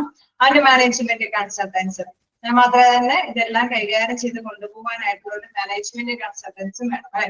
ഇത്തരത്തിലുള്ള പേഴ്സൺസ് എല്ലാം ഇതിൽ ഉൾപ്പെടുന്നുണ്ട്. TPA എന്ന് പറയുന്ന ആ ഒരു ഏജൻസിയിൽ ഇത്തരത്തിലുള്ള പേഴ്സൺസ് എല്ലാവരും തന്നെ ഉൾപ്പെടുന്നുണ്ട്. അതായത് ആ ഒരു ഏജൻസി വ്യക്തമായിട്ട് കാര്യങ്ങൾ എല്ലാവർക്കും വേണ്ടിയിട്ട് ഈ പറഞ്ഞ മുകളിൽ പറഞ്ഞ ഇൻഷുറൻസ് കമ്പനികൾക്കും ഹെൽത്ത് കെയർ പ്രൊവൈഡേഴ്സിനും അതേപോലെ പോളിസി ഹോൾഡേഴ്സിനും അവരുടേതായിട്ടുള്ള പ്രശ്നങ്ങളെല്ലാം പരിഹരിച്ച് നൽകുന്നതിന് ആവശ്യമായിട്ടുള്ള ഇൻഫോർമേഷൻസ് നൽകാൻ പറ്റുന്ന യോഗ്യരായിട്ടുള്ള ഇത്തരത്തിലുള്ള പേഴ്സൺസ് ഒക്കെ ഇതിന്റെ അണ്ടറിലുണ്ട്, TPA അണ്ടറിലുണ്ട്. Okay, the team of these professionals liaison with the customers for streamlining the claim process and make sure that there are no false claims and also limit unwanted treatment, thus enhancing quality of the service, which eventually leads to lower insurance premium. Okay, നമുക്കറിയാം ഈ ഒരു premium, അല്ലെ, ചെറിയൊരു insurance പ്രീമിയത്തിന്റെ അണ്ടറിൽ കൊണ്ടുവന്ന് തന്നെ, അല്ലെ, ഓരോ ഇൻഷുറൻസ് അർഹതപ്പെടുന്ന വ്യക്തികൾക്കും, അല്ലെ, ഇൻഷുർഡ് ആയിട്ടുള്ള പേഴ്സൺസിനും എല്ലാം തന്നെ എന്താണ് കൃത്യമായിട്ടുള്ള കാര്യങ്ങൾ, അതായത് ഇതിൽ കൃത്യമായിട്ട് പറയുന്നുണ്ട് ഇവരുടെ കൃത്യമായിട്ടുള്ള പ്രൊഫഷണൽ, അല്ലെ, തൊഴിൽ നൈപുണ്യത്തോട് കൂടിയിട്ടുള്ള സേവനങ്ങളാണ് ഈ 3 കൂട്ടർക്കും ഇവരെ ലഭ്യമാക്കുന്നത്. എന്താണ് ഇവിടെ പറയുന്നത്? Streamlining the claim process and make sure that there are no false claims, അല്ലെ, ക്ലെയിമിലൊന്നും തെറ്റുകളൊന്നും സംഭവിക്കാതെ അർഹതപ്പെട്ടവർക്ക് അർഹമായ ആനുകൂല്യങ്ങൾ നിശ്ചിതമായ തുകയോട് കൂടിയിട്ട്, അല്ലെ, ലോവർ ഇൻഷുറൻസ് പ്രീമിയത്തിന് എത്രമാത്രം അവർക്ക് ആനുകൂല്യങ്ങൾ നേടിയെടുക്കാൻ പറ്റുമോ അത്രമാത്രം ആനുകൂല്യങ്ങളെല്ലാം, അല്ലെ, അവിടെ അവർക്ക് ലഭ്യമാക്കി കൊടുക്കുന്നതിന് വേണ്ടിയിട്ട് പ്രവർത്തിക്കുന്ന ഒരു പ്രത്യേക ടീം തന്നെയാണ് എന്തെന്ന് പറയുന്നത് TPA അംഗങ്ങൾ. അപ്പൊ ആ ടീമിലെ അംഗങ്ങളെ കുറിച്ചിട്ട് നമ്മള് നേരത്തെ പോയിന്റിൽ പറഞ്ഞു. ആരൊക്കെയാണ് അതിന്റെ ഉള്ളിൽ അംഗങ്ങള്? ഹൗസ് മെഡിക്കൽ ഡോക്ടർ, അല്ലെ, registered with the medical council of ഇന്ത്യയിലെ അംഗങ്ങളായിട്ടുള്ള ഡോക്ടേഴ്സ്, ഹോസ്പിറ്റൽ മാനേജർമാര്, ലീഗൽ എക്സ്പേർട്സുകൾ, പിന്നെ insurance consultants, information technology professionals and management consultants, അല്ലെ, അവരെല്ലാം തന്നെ മെമ്പർഷിപ്പ് ആയിട്ടുള്ളവരാണ്. അത്തരത്തിലുള്ള മെമ്പേഴ്സിന്റെ സാന്നിധ്യത്തിൽ നമുക്കറിയാം എന്താണ് ഇൻഷുർഡ് പേഴ്സൺസിന് ചില കാര്യങ്ങളെ കുറിച്ചിട്ട്, അല്ലെ, അവർക്ക് ഹോസ്പിറ്റലിൽ നിന്ന് നല്ലൊരു സേവനങ്ങൾ ലഭ്യമായിട്ടില്ലെങ്കിൽ അതുമായി ബന്ധപ്പെട്ട എന്തെങ്കിലും ക്വസ്റ്റ്യനൈസ് ചെയ്യാം അല്ലെ. അപ്പൊ നമുക്കറിയാം അതിന് അർഹതപ്പെട്ടത് ഹോസ്പിറ്റലുമായി ബന്ധപ്പെട്ട അല്ലെ വ്യക്തികൾ തന്നെയായിരിക്കും. അപ്പൊ അതിനനുസരിച്ചുള്ള മറുപടികൾ അവർ നൽകുന്നു. അവർക്ക് ആനുകൂല്യങ്ങൾ എന്തെങ്കിലും ലഭ്യമാക്കേണ്ടതുണ്ടെങ്കിൽ ആനുകൂല്യങ്ങളും ലഭ്യമാക്കാനായിട്ട് കൊടുക്കുന്നു അല്ലെ. അതേമാതിരി തന്നെ ഇൻഷുറൻസിന്റെ പ്രീമിയവുമായി ബന്ധപ്പെട്ട എന്തെങ്കിലും കുഴപ്പമാണെങ്കിൽ ആ പ്രീമിയവുമായി ബന്ധപ്പെട്ട കാര്യങ്ങളെല്ലാം കൈകാര്യം ചെയ്യുക ലീഗൽ എക്സ്പേർട്സുകൾ അല്ലെങ്കിൽ ഇൻഷുറൻസ് കൺസൾട്ടൻസ് അവർക്ക് കൃത്യമായിട്ടുള്ള ആക്സസ് പറഞ്ഞു കൊടുക്കുന്നു. അവർക്ക് കൃത്യമായിട്ട് തന്നെ ആനുകൂല്യങ്ങൾ ലഭ്യമാക്കാനുള്ള അവസരങ്ങൾ കൊടുക്കുന്നു. TPS aspect fees from the insurance provider, which is a percentage of the premium and is normally 5.5% of the premium amount. അവിടെ TPA ഇൻഷുറൻസ് ദാതാക്കളിൽ നിന്നും എന്താണ് ഇൻഷുറൻസ് ദാതാക്കളിൽ നിന്നും ഒരു എമൗണ്ട് കൈപ്പറ്റുന്നുണ്ട്. 5.5% പ്രീമിയം എമൗണ്ടിന്റെ 5.5% എമൗണ്ട് ഈ ഒരു TPA കൈപ്പറ്റുന്നുണ്ട്. ആരിൽ നിന്നാണ്? എന്താണ് ഇൻഷുറൻസ് ദാതാക്കളിൽ നിന്ന് അല്ലെ കൊടുക്കുന്ന ആ ഇൻഷുറൻസ് പാക്കേജ് കൊടുക്കുന്ന ദാതാക്കളിൽ നിന്നും ഇത്രയും ഒരു എമൗണ്ട് TPA കൈപ്പറ്റുന്നുണ്ട്. ഓക്കെ, ക്ലിയർ ആയോ? എന്താണ് TPA എന്നുള്ള കാര്യങ്ങൾ റെഡി കിട്ടിയോ? ഇൻഷുറൻസുമായി ബന്ധപ്പെട്ട് നമുക്കും എന്തെങ്കിലുമൊക്കെ അല്ലെ എന്തെങ്കിലും ഹോസ്പിറ്റലുമായി ബന്ധപ്പെട്ട എന്തെങ്കിലും ഇഷ്യൂസുകളൊക്കെ ഉണ്ടാവാനായിട്ടുള്ള സാധ്യതകളൊക്കെ ഉണ്ട് അല്ലെ. അങ്ങനെ ഉണ്ടെങ്കിൽ ലാസ്റ്റ് ഒന്നുകൂടി പറയാം. എന്താണ് TPA ആസ്പെക്ട് അനുസരിച്ച് ഫീസ് അല്ലെ അവർക്കൊരു നിശ്ചിത ഫീസ് അവര് നേടിയെടുക്കുന്നുണ്ട്. അതായത് നമ്മൾ ഈ പറഞ്ഞ ഇൻഷുർഡ് പേഴ്സണിൽ നിന്ന് അവർ ഫീസ് ഈടാക്കുന്നില്ല. അതേമാതിരി തന്നെ എന്താണ് ഹോസ്പിറ്റലുകൾ അല്ലെ അവർക്ക് നമ്മൾ മുകളിൽ പറഞ്ഞ insurance health care providers policy holders ഒക്കെ ഉണ്ട്. ഈ പോളിസി ഹോൾഡേഴ്സിൽ നിന്നോ ഹെൽത്ത് കെയർ പ്രൊവൈഡേഴ്സിൽ നിന്നോ ഒരു ആനുകൂല്യങ്ങളും ഒരു ക്യാഷും അവർ കൈപ്പറ്റുന്നില്ല. അതേസമയം എന്താണ് ഇൻഷുറൻസ് പ്രൊവൈഡ് ചെയ്യുന്ന ദാതാക്കളിൽ നിന്ന് കൃത്യമായിട്ട് ഒരു 5.5% ഓഫ് പ്രീമിയം എമൗണ്ട് എന്താണ് പ്രീമിയം എമൗണ്ടിന്റെ ഒരു 5.5% എമൗണ്ട് അവര് കൈപ്പറ്റുന്നുണ്ട്. ക്ലിയർ ആയോ? The team of these professionals lies in with the customers അല്ലെ അവിടെ കൃത്യമായിട്ട് പറയുന്നുണ്ട്. ലളിതമാക്കുന്നതിന് വേണ്ടിയിട്ടാണ് ഈ ക്ലെയിമുകളുടെ ഒക്കെ കാര്യങ്ങളൊക്കെ ലളിതമായിട്ട് കൈകാര്യം ചെയ്യുന്നതിന് വേണ്ടിയിട്ടാണ് ഈ ടീം പ്രവർത്തിക്കുന്നത് അല്ലെ. Customers for streamlining the claim process and making sure that there are no false claims. ഈ ക്ലെയിമുമായി ബന്ധപ്പെട്ട ഒന്നും തെറ്റുകളും കുറ്റങ്ങളൊന്നും ഇല്ല അല്ലെങ്കിൽ എന്താണ് അൺവാണ്ടഡ് ആയിട്ടുള്ള ട്രീറ്റ്മെന്റ് എല്ലാം ലഭ്യമാക്കിയിരിക്കുന്നത് അല്ലെ. ക്വാളിറ്റി ആയിട്ടുള്ള സർവീസ് ആണ് ലഭ്യമാക്കിയിരിക്കുന്നത്. അപ്പൊ എന്തെങ്കിലും ഇഷ്യൂസുകളുമായി ബന്ധപ്പെട്ട് വേണമെങ്കിൽ ഇൻഷുറൻസ് കമ്പനിയെ നമുക്ക് സമീപിക്കാം. ഇൻ കേസ് നമുക്കറിയാം ഇൻഷുറൻസ് കമ്പനി ലഭ്യമാകുന്നത് ചെലവഴിക്കുന്ന തുകയ്ക്കുള്ള ആനുകൂല്യമാണ് അല്ലെ. അപ്പൊ ഈ ചെലവഴിക്കുന്ന തുക ചിലപ്പോ വേണമെങ്കിൽ ലഭ്യമായിട്ടില്ലാത്ത അല്ലെ നല്ല ഒരു ഹോസ്പിറ്റലിന്റെ പരിചരണമൊന്നും ഇല്ലാതെയാണ് ഈ ഒരു ചെലവുകളൊക്കെ വന്നിരിക്കുന്നതെങ്കിൽ അതുമായി ബന്ധപ്പെട്ടും എന്തെങ്കിലുമൊക്കെ അല്ലെ കാര്യങ്ങൾ വരാം അല്ലെ. ഇൻ കേസ് അഡീഷണൽ ആയിട്ട് ചിലപ്പോ ആണെങ്കിൽ ഇവർക്ക് എക്സ്പെൻസുകൾ വീണ്ടും ചെലവഴിക്കേണ്ടതായിട്ട് വരാം. അപ്പൊ കൃത്യമായിട്ട് തന്നെ ഞങ്ങൾക്ക് ഇതിന്റെ ഒരു റിസൾട്ട് അല്ലെ ഫേവറബിൾ ആവാത്തത് കൊണ്ട് ഞങ്ങൾ അഡീഷണൽ ആയിട്ട് ഇതിന്റെ ടെസ്റ്റുകളും കാര്യങ്ങളും ചെയ്യേണ്ടി വന്നു അല്ലെ. അപ്പൊ അതുമായി ബന്ധപ്പെട്ട രീതിയിലും അവർക്ക് മറുപടികൾ ആവശ്യമായിട്ട് വരാം. അപ്പൊ ഈ ഏജൻസിയാണ് ഓക്കെ നിങ്ങൾ ഉദ്ദേശിച്ച കാര്യമൊക്കെയാണ് കൃത്യമായിട്ടുള്ള സേവനം നൽകാത്തത് കൊണ്ടാണ് നിങ്ങൾക്ക് അഡീഷണൽ ആയിട്ട് ചിലവ് വന്നിരിക്കുന്നത്. ഓക്കെ ഇൻഷുറൻസ് കമ്പനിയിൽ നിന്നും നമുക്ക് അർഹപ്പെടുന്നത്. ചിലപ്പോൾ ഇൻഷുറൻസ് കമ്പനി അവർക്ക് പ്രൊവൈഡ് ചെയ്യണമെന്നില്ല. ഇത് നമ്മളുടെ സ്വന്തം റിസ്കിൽ എടുത്ത ഒരു പേയ്മെന്റ് ആണെന്നുള്ള രീതിയിൽ വന്നു കഴിഞ്ഞാൽ ഇൻഷുറൻസ് കമ്പനി ചിലപ്പോൾ പേയ്മെന്റ് കൊടുക്കണമെന്നില്ല അല്ലെ. അപ്പൊ അതിനൊക്കെ ഒരു എന്തെങ്കിലും പ്രോബ്ലംസുകളൊക്കെ ഉണ്ടെങ്കിൽ അല്ലെ ആ ഒരു പ്രോബ്ലംസിനൊക്കെ ക്ലിയർ ഔട്ട് ചെയ്യാനായിട്ട് ഈ ഏജൻസികളൊക്കെ അവിടെ പ്രവർത്തിക്കുന്നു എന്നുള്ളതാണ്. ക്ലിയർ ആയോ? ഓക്കെ, ഏതെങ്കിലും പോയിന്റ് നിങ്ങൾക്ക് ഡൗട്ടുകൾ ഉണ്ടോ എന്ന് നോക്കാം.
കുറച്ചുകൂടി ഫങ്ഷൻസ് നമുക്ക് റോള് അത് താഴേക്ക് എടുക്കാനുണ്ട്. അതായത് കുറച്ച് കൂടി നിങ്ങൾക്ക് വ്യക്തമായിട്ട് മനസ്സിലാകണമെങ്കിൽ ഫങ്ഷൻസ് കൂടി TPA ഫങ്ഷൻസ് പങ്ക് എന്താന്നുള്ളത് അത് ഒരു ക്ലാസ്സും കൂടി വരുന്നുണ്ട്. അപ്പോ അതായത് എന്തൊക്കെയാണെന്നുള്ളത് അല്ലെ, ഇവിടെ ജസ്റ്റ് ഇതിനെ കുറിച്ചിട്ടുള്ള ഓരോ കാര്യങ്ങൾ അവർക്ക് ഇത് ഈ ഒരു കണ്ടിന്യൂവേഷനും കൂടി ഉണ്ടെങ്കിലാണ് നിങ്ങൾക്ക് അത് ക്ലിയർ ചെയ്ത് പോകാനായിട്ട് സാധിക്കുള്ളൂ. എനിവേ നമുക്ക് നെക്സ്റ്റ് ക്ലാസ്സും ഞാൻ തന്നെയാണ്. അപ്പൊ ഒരു ചെറിയ ബ്രേക്കിന് ശേഷം വീണ്ടും ഈ ക്ലാസ് നമുക്ക് ചെയ്യാം.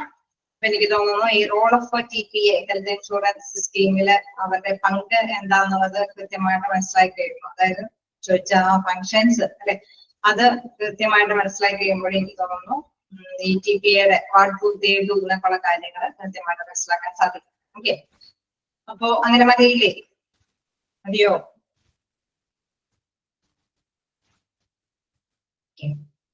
അപ്പൊ നിങ്ങൾക്ക് ചെറിയൊരു ബ്രേക്ക് തരാം. നെക്സ്റ്റ് ക്ലാസ് ഞാൻ തന്നെയാണ്. ബുദ്ധിമുട്ടില്ലല്ലോ? ബുദ്ധിമുട്ടുണ്ടോ?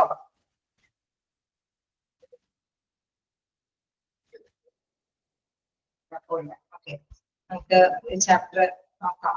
വലിയ പ്രശ്നമില്ലാത്ത ചാപ്റ്റർ ആണ്. ഇത് തീർക്കാൻ പറ്റുകയാണെങ്കിൽ അങ്ങനെ തീർക്കാം. ഓക്കെ, നമുക്ക് നെക്സ്റ്റ് ക്ലാസ്സിൽ കാണാം. എല്ലാവരും കൂടെ തന്നെ ഇരിക്കാം. ഒരു ചെറിയ ബ്രേക്ക് എടുക്കാം. Okay, thank you.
ഓക്കെ അല്ലേ?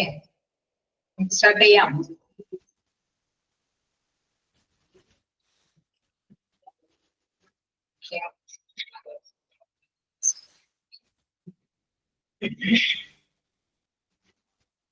ഇപ്പൊ നമ്മള് പറഞ്ഞു നിർത്തിയത് okay who all there in a TPA and what do they do അല്ലെ? അതാണ് പറഞ്ഞു നിർത്തിയത്. അതില് ഓടിയൊക്കെ പറയണമെന്ന് പറഞ്ഞു. അപ്പൊ റോള് പറഞ്ഞിട്ട് ഒന്നുകൂടെ പറയാമെന്നുള്ളൊരു കണ്ടീഷനിലേക്ക് നമ്മൾ നിൽക്കുകയാണ് അല്ലെ? അപ്പൊ അതില് നമുക്ക് മനസ്സിലാക്കിയെടുത്തോളം എന്താണ് TPA എന്ന് പറയുന്നത്? ഒരു ഏജൻസിയാണ്. തീർച്ചയായിട്ടും അവിടെ ബെനിഫിഷ്യറി ആയിട്ട്, അതായത് 23 കൂട്ടർക്കും അവിടെ ബെനിഫിഷ്യറി ആയിട്ട് തന്നെ അവിടെ പ്രവർത്തിക്കുന്നുണ്ട്. പ്രത്യേകിച്ച് നമുക്കറിയാം ഇൻഷുറൻസുമായി ബന്ധപ്പെട്ട്, അതായത് നമുക്കറിയാം അല്ലെ, ഇൻഷുവേർഡ് ആയിട്ടുള്ള പേഴ്സൺസ് അവർക്കാണ് കൃത്യമായിട്ട് ക്ലെയിം സത്യമാണോ അല്ലെ എന്നൊക്കെ ഒന്ന് മനസ്സിലാക്കാനായിട്ടൊന്നും സാധിക്കില്ല. അല്ലെങ്കിൽ അഡീഷണൽ ആയിട്ട് ഒരുപാട് പ്രീമിയം എമൗണ്ട് നീട്ടിച്ചെടുക്കാനായിട്ടുള്ള സാധ്യതകളുണ്ട്. അതേമാതിരി തന്നെ ഈ ചെലവുകളെല്ലാം അല്ലെ, അവർക്ക് അർഹതമായിട്ടുള്ള ആനുകൂല്യങ്ങളൊക്കെ ലഭിക്കാനായിട്ട് ഉള്ള ഒരു സൗകര്യങ്ങളൊക്കെ ചെയ്തു കൊടുക്കുന്നതും ഈ ഒരു TPAയുടെ അണ്ടറിലുള്ള ഏജൻസിയാണ്. ഓക്കെ, അപ്പൊ അതുമായി ബന്ധപ്പെട്ടാണ് നമ്മൾ ജസ്റ്റ് കണ്ടു നിർത്തിയത്. അല്ലെ, നമ്മൾ പറഞ്ഞു ഒരു ഏജൻസി ആയിട്ട് തന്നെ ഇതിൽ മെമ്പേഴ്സുകൾ ഉണ്ട് എന്നുള്ള കാര്യം നമ്മൾ പറഞ്ഞു നിർത്തി. സെക്കൻഡ് പോയിന്റിലാണോ ഡൗട്ട്? അത് ക്ലിയർ ചെയ്തിട്ട് പോണോ എന്നുള്ളതാണ് വീണ്ടും ഒരു സംശയം. ക്ലിയർ ചെയ്തിട്ട് പോയാൽ മതിയോ? ആർക്കാണ് ഡൗട്ട് എന്ന് വെച്ചാൽ ഒന്നുകൂടി ക്ലിയർ ചെയ്ത് പോവാ അല്ലെ? അല്ലെങ്കിൽ എടുത്തിട്ട് മതിയോ? ഓക്കെ, നോക്കാം. അതില് ഫസ്റ്റ് നമ്മൾ പറഞ്ഞു അതില് മെമ്പർഷിപ്പ് ആയിട്ടുള്ള വ്യക്തികളൊക്കെ ഉണ്ട് എന്നുള്ള പറഞ്ഞു. Hospital manager, legal experts, insurance consultants ഒക്കെ ഇതില് ആ ഏജൻസിയിൽ പ്രവർത്തിക്കുന്നുണ്ട് എന്ന് പറഞ്ഞു. സെക്കൻഡില് നമ്മൾ പറഞ്ഞു എന്താണ് team of these professionals liaison with the customers follow streamline the claim process, make sure that there are no false claim and അല്ലെ, അവർക്ക് അതായത് ഒരു തേർഡ് പാർട്ടിക്ക് ആയിരിക്കും ഏറ്റവും കൂടുതൽ ഇതുമായി ബന്ധപ്പെട്ടുള്ള സംശയങ്ങൾ ഉണ്ടാവും അല്ലെ. അതായത് തേർഡ് പാർട്ടി മീൻസ് ഇൻഷുവേർഡ് ആയിട്ടുള്ള പേഴ്സൺസിന് അവർക്ക് ഈ ഇൻഷുറൻസ് ഒക്കെ കറക്റ്റ് ആണോ, ഈ ക്ലെയിം ഒക്കെ കിട്ടുമോ എന്നൊക്കെയുള്ള കാര്യത്തിൽ സംശയങ്ങളൊക്കെ ഉണ്ടാവും. അപ്പൊ അതെല്ലാം ക്ലിയർ ചെയ്ത് കൊടുക്കുന്നത് ഈ ഏജൻസി തന്നെയാണ്. അവരുടെ തെറ്റുകളൊന്നും ഇല്ല എന്നുള്ളത്, അതേമാതിരി തന്നെ ക്വാളിറ്റിയോട് കൂടിയിട്ടുള്ള അത് ഗുണഭോക്താക്കളാവാനായിട്ട് സാധിക്കും എന്നുള്ള കാര്യമൊക്കെ ക്ലിയർ ആയിട്ട് ചെയ്ത് ഇവർ തന്നെയാണ്. അത് മാത്രമല്ല ഇൻഷുറൻസ് പ്രീമിയം തുക എന്ന് പറയുന്നത് വളരെയധികം തുക മേടിച്ചിട്ട് ആനുകൂല്യങ്ങൾ കുറയ്ക്കുന്ന ഒരു രീതിയല്ല, തുകയ്ക്ക് അനുസരിച്ചിട്ടുള്ള ആനുകൂല്യങ്ങൾ ലഭ്യമാക്കുന്നുണ്ട് എന്നതൊക്കെ ഉറപ്പുവരുത്തുന്നതും ഈ ഏജൻസി തന്നെയാണ്. വീണ്ടും നമുക്കറിയാം ഇവര് ആക്സെപ്റ്റ് ചെയ്യുന്ന ഒരു തുകയുടെ കാര്യമാണ് ഇവിടെ നമ്മൾ പറഞ്ഞത്. 5.5% പ്രീമിയം എമൗണ്ടിന്റെ ഒരു അല്ലെ, ഒരു ദാതാക്കളിൽ നിന്ന് അത് പ്രീമിയം എമൗണ്ടിന്റെ 5.5% ഈടാക്കുന്നുണ്ട്. ഒപ്പം തന്നെ which is the percentage of പ്രീമിയത്തിന്റെ ഒരു ശതമാനവും അവർ ഈടാക്കുന്നുണ്ട്. And these normally 5.5% of premium premium എമൗണ്ടിന്റെ ഒരു 5.5% ഇവര് TPA ഏജൻസികൾ സ്വീകരിക്കുന്നുണ്ട് ഫീസായിട്ട്. ഓക്കെ, അതേസമയം എന്താണ് അവിടെ നമ്മുടെ ഇൻഷുവേർഡ് ആയിട്ടുള്ള പേഴ്സൺസിൽ നിന്നും ക്യാഷുകൾ ഒന്നും തന്നെ അവര് സ്വീകരിക്കുന്നില്ല. ഓക്കെ, ഇത്രയും ക്ലിയർ അല്ലേ?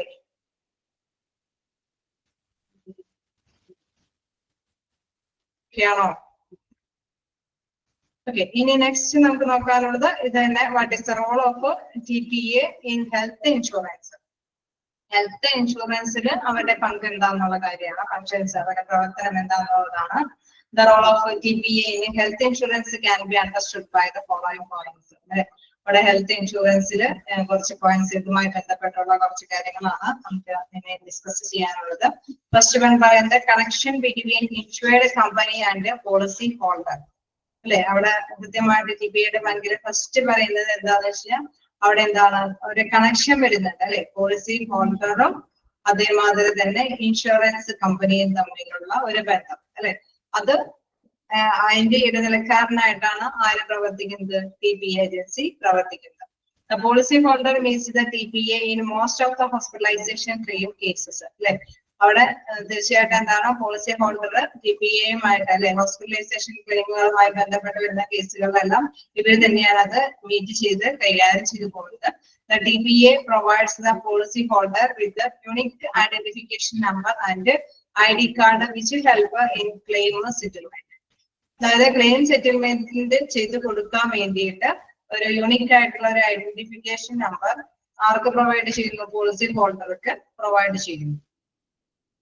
ആ ഒരു യൂണിക് ഐഡന്റിറ്റി നമ്പർ വെച്ചിട്ടാണ് നിന്ന പോളിസിയുടെ ഉടമയാണ് അല്ലെ, നമ്മളുടേതായിട്ടുള്ള ക്ലെയിം ഇതാണ്, ഇങ്ങനെയുള്ള പ്രോബ്ലംസ് ആണ്, ഇതെങ്ങനെയാണ്, ശരിയാണോ, നമുക്ക് അത് ബന്ധപ്പെട്ട ക്ലെയിം കിട്ടുന്നുണ്ടോ എന്നുള്ള കാര്യങ്ങളൊക്കെ കൈകാര്യം ചെയ്യുന്നത് ആ ഒരു ഐഡന്റിറ്റി നമ്പർ ഉപയോഗിച്ചിട്ടാണ്. ഒക്കെയാണോ first point? Connection between insurance company and policy holder.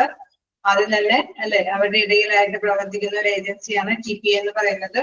Directly or indirectly, the policy holder meets the TPA in most of the hospitalization claims case. അല്ലെ നേരിട്ടോ അല്ലാതെയോ തന്നെ ഈ TPA ഇവരുടെ ഹോസ്പിറ്റലൈസേഷൻ കേസുകളിലൊക്കെ ബന്ധപ്പെടുന്നുണ്ട്.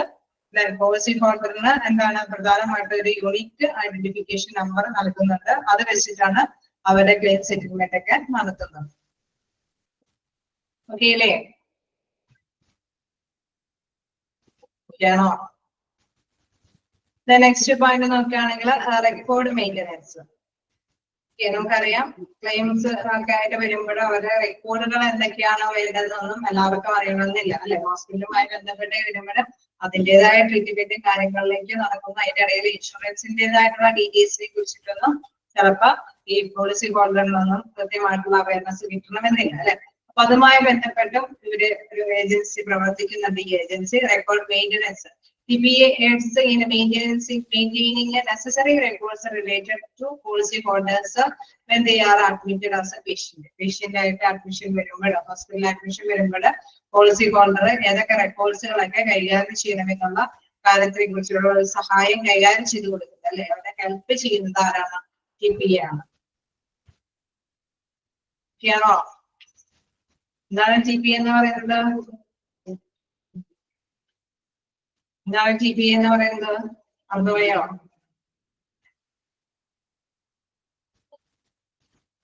ഓർമ്മയുണ്ടോ TPA എന്ന് പറയുന്നത് എന്താന്ന്?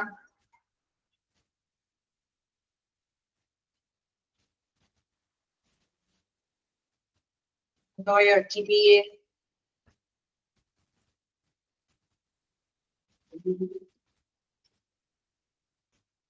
ആരും ഓർക്കുന്നില്ല? TPA എന്ന് പറയുന്നത് എന്താണ്?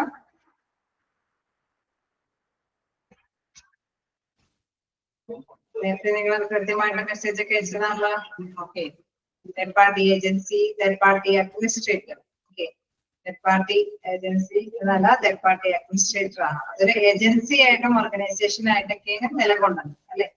ആ ഒരു അഡ്മിനിസ്ട്രേറ്റർ, തേർഡ് പാർട്ടി അഡ്മിനിസ്ട്രേറ്റർ എന്ന് പറയുന്നത് ഒരു ഓർഗനൈസേഷൻ ആയിട്ടോ ഒരു ഏജൻസി ഒക്കെ ആയിട്ടോ ഒരു കമ്പനി ഒക്കെ ആയിട്ടാണോ നിലകൊള്ളുന്നത് അല്ലെ. ഒരു കമ്പനി ആയിട്ട് തേർഡ് പാർട്ടി അഡ്മിനിസ്ട്രേറ്റർ ആ ഗ്രൂപ്പ് ഓഫ് പേഴ്സൺസ് എന്താണ് ഒരു കമ്പനി ആയിട്ടോ ഒരു ഓർഗനൈസേഷൻ ആയിട്ടോ ഒരു ഏജൻസി ആയിട്ടാണോ നിലകൊള്ളുന്നത് അല്ലെ. അത് പല രീതിയിൽ അങ്ങനെ നിലകൊള്ളുന്നത് ആർക്കൊക്കെ വേണ്ടിയിട്ടാണ്? തീർച്ചയായിട്ടും അതിന്റെ കൂടുതൽ ബെനിഫിറ്റ് നേടിയെടുക്കാൻ സാധിക്കുന്നത് ഈ തരത്തിലുള്ള പോളിസി ഹോൾഡേഴ്സിനാണ് അല്ലെ. പോളിസി എടുത്തിരിക്കുന്ന വ്യക്തികൾക്കാണ്. അവർക്ക് ഒരുപാട് കാര്യങ്ങൾ ചെയ്തു കൊടുക്കുന്നുണ്ട് അല്ലെ. അവിടെ അതിനനുസരിച്ചിട്ട് അവരുടെ പങ്കാണ് ഇവിടെ നമ്മളെടുത്ത് ഇപ്പൊ പഠിക്കുന്നത് അല്ലെ. ഫസ്റ്റ് വൺ പറയുന്നത് connection between insurance company and policy holder. Insurance കമ്പനിക്കും പോളിസി ഹോൾഡറിനും ഇടനിലക്കാരായിട്ട് പ്രവർത്തിക്കുന്നു. മറ്റൊന്ന് റെക്കോർഡ് മെയിൻ്റെനൻസ്, അതായത് പോളിസി ഹോൾഡേഴ്സിന് കൃത്യമായിട്ട് ഏതൊക്കെ റെക്കോർഡുകളൊക്കെ കൈകാര്യം ചെയ്യണമെന്നുള്ള കൃത്യമായിട്ടുള്ള സഹായങ്ങൾ ഇവിടെ ചെയ്തു തരുന്നു. ക്ലെയിം സെറ്റിൽമെന്റ്, എന്തെങ്കിലും ആനുകൂല്യങ്ങൾ ലഭ്യമാകണമെങ്കിൽ, അർഹതപ്പെട്ട കാര്യങ്ങൾ ലഭ്യമാകണമെങ്കിൽ അത് സെറ്റിൽമെന്റ് ചെയ്യുന്നത് നോക്കാം. TPA guarantees smooth coordination between the hospital and insurance company in the course of a cashless claim settlement. In such cases, TPA offers a back-end in support. അല്ലെ, അവിടെ കൃത്യമായിട്ട് തന്നെ നല്ലൊരു സപ്പോർട്ട്, അതാണ് പറയുന്നത് ബാക്ക് എൻഡ് സപ്പോർട്ട് എന്ന് പറഞ്ഞു കഴിഞ്ഞാൽ പൂർണ്ണ പിന്തുണയാണ് അവര് വാഗ്ദാനം ചെയ്യുന്നത്. TPA അല്ലെ, നമ്മുടെ തേർഡ് പാർട്ടി അഡ്മിനിസ്ട്രേറ്റർ എന്ന ഏജൻസി പൂർണ്ണമായ പിന്തുണയാണ് ആർക്ക് നൽകുന്നത്? നമ്മുടെ അല്ലെ ഹോൾഡേഴ്സിന് അല്ലെ, ഇൻഷുറൻസ് എടുത്തിരിക്കുന്ന വ്യക്തികൾക്ക് നൽകുന്നത്. തീർച്ചയായിട്ടും എന്താണ് അവിടെ എന്താണ് ഇൻഷുറൻസ് കമ്പനിയിൽ നിന്ന് ഹോസ്പിറ്റലൈസേഷന് വേണ്ടിയിരിക്കുന്ന പേഴ്സണൽ ആനുകൂല്യങ്ങൾ എന്തൊക്കെയാണോ ലഭ്യമാകുന്നത് അതെല്ലാം തന്നെ നേടിയെടുക്കണം അല്ലെ. അതുകൊണ്ടാണ് പറയുന്നത് കോർഡിനേറ്റ് ചെയ്തത് ഏകോപിപ്പിച്ചു കൊണ്ടുപോകുന്നത്. എന്തൊക്കെ കാര്യങ്ങളാണ് ഏകോപിപ്പിച്ചു കൊണ്ടുപോകുന്നത്? Guarantee smooth coordination between the hospital and the insurance company in the course of cashless claim അല്ലെ. നമ്മൾ ഹോസ്പിറ്റലിൽ ചെലവഴിക്കുന്ന തുക ക്യാഷ്ലെസ് ആക്കി മാറ്റാനായിട്ടുള്ള രീതിയിൽ ഹോസ്പിറ്റലുകാരും ഇൻഷുറൻസ് കമ്പനിയും തമ്മിൽ നല്ലൊരു രീതിയിൽ ഒരു ഏകോപനം വരുത്തിയിരിക്കുന്നത് ആരാണ്? TPA ഏജൻസികളാണ്. ഓക്കെ, ക്ലിയർ ആണോ?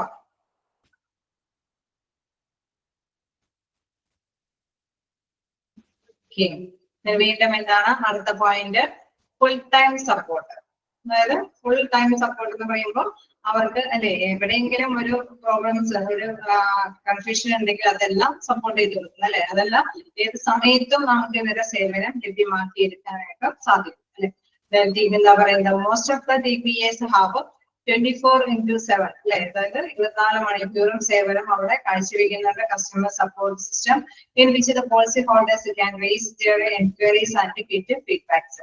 അപ്പൊ നമുക്കറിയാം പോളിസി ഹോൾഡേഴ്സിന് ഏത് സമയത്ത് വേണമെങ്കിലും അവരുടെ സേവനങ്ങൾ നേടിയെടുക്കാനായിട്ട് സാധിക്കും. കാരണം 24 hours സേവനങ്ങൾ ലഭ്യമാക്കുന്ന ഒരു ഏജൻസി ആയിട്ടാണ് TPA നിലകൊള്ളുന്നത്.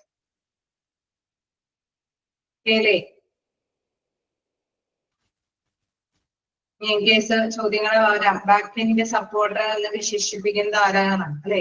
ഒരു അങ്ങനെയൊക്കെയുള്ള ക്വസ്റ്റ്യൻസ് വന്നു കഴിഞ്ഞാൽ മനസ്സിലാക്കുക TPA ആണ് ബാക്കിന്റെ സപ്പോർട്ടർ ആയിട്ട് വിശേഷിപ്പിക്കുന്നത് അല്ലെ. എന്തുകൊണ്ടാണ് അവര് ഇത്തരത്തിലുള്ള ക്ലെയിമിന്റെ എല്ലാ തരത്തിലുള്ള സ്മൂത്ത് ആയിട്ടുള്ള കോർഡിനേഷൻ നടപ്പാക്കി കൊടുക്കുന്നത് TPA ഏജൻസി ആയതുകൊണ്ടാണ് അങ്ങനെ ഒരു വിശേഷണം അവർക്ക് ലഭ്യമാകുന്നത്. ലാസ്റ്റ് പോയിന്റ് നോക്കുകയാണെങ്കിൽ additional services. Additional services most of the TPA also provide additional services such as ambulances, medical supplies, etc. to policy holders. അതായത് പോളിസി ഹോൾഡേഴ്സിന് അഡീഷണൽ ആയിട്ടുള്ള സേവനങ്ങളും ലഭ്യമാക്കുന്നുണ്ട്.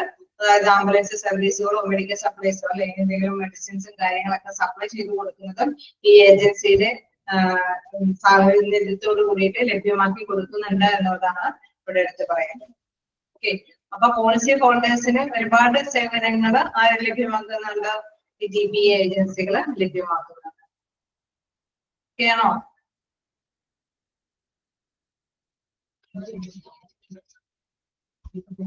ഏതെങ്കിലും പോയിന്റ് ഡൗട്ട് ഉണ്ടോ? പോയതിൽ ഏതെങ്കിലും പോയിന്റുകൾ ഡൗട്ട് ഉണ്ടോ?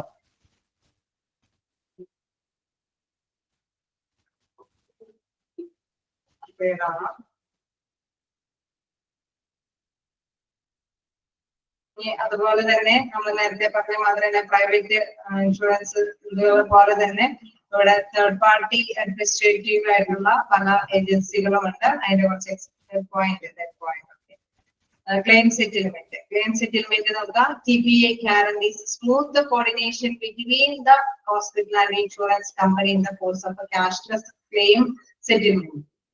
അതായത് നമുക്കറിയാം ചില ഹോസ്പിറ്റലിലെ പേയ്മെന്റുകൾ നമുക്ക് നടത്തേണ്ടതായ അല്ലെ, അതിന് ഒരു ക്യാഷ്ലെസ് ആയിട്ടുള്ള ഒരു ആനുകൂല്യം കിട്ടണം എന്നുള്ളതിനാണല്ലോ ഇൻഷുറൻസ് കമ്പനിയിൽ ചേരുന്നത് അല്ലെ. പേഷ്യന്റ് അങ്ങനെ ചേർന്ന് കഴിഞ്ഞ് കഴിഞ്ഞാൽ തീർച്ചയായിട്ടും നമുക്കറിയാം ഇവരുടെ പേപ്പർ വർക്കുകളും കാര്യങ്ങളൊക്കെ ഇൻഷുറൻസ് കമ്പനിക്ക് കൊടുത്തിട്ട് അവരെ മീഡിയേറ്റർ ആയിട്ട് നിന്നുകൊണ്ട് തന്നെ അവിടെ ഷോപ്പ് ഇതൊക്കെ എല്ലാം ക്ലിയർ ആണ്, ഇവര് ഇന്ന സമയത്താണ് അഡ്മിഷന് വന്നിരിക്കുന്നത്, ഇവരുടെ പേപ്പർ വർക്കുകളൊക്കെ ഇങ്ങനെയാണ്.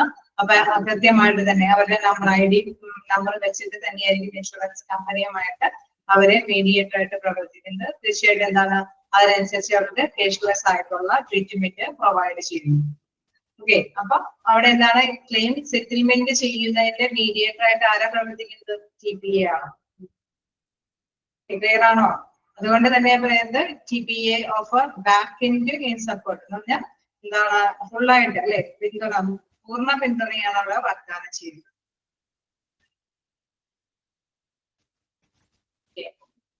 ഇനി എന്തെങ്കിലും പോയിന്റ്?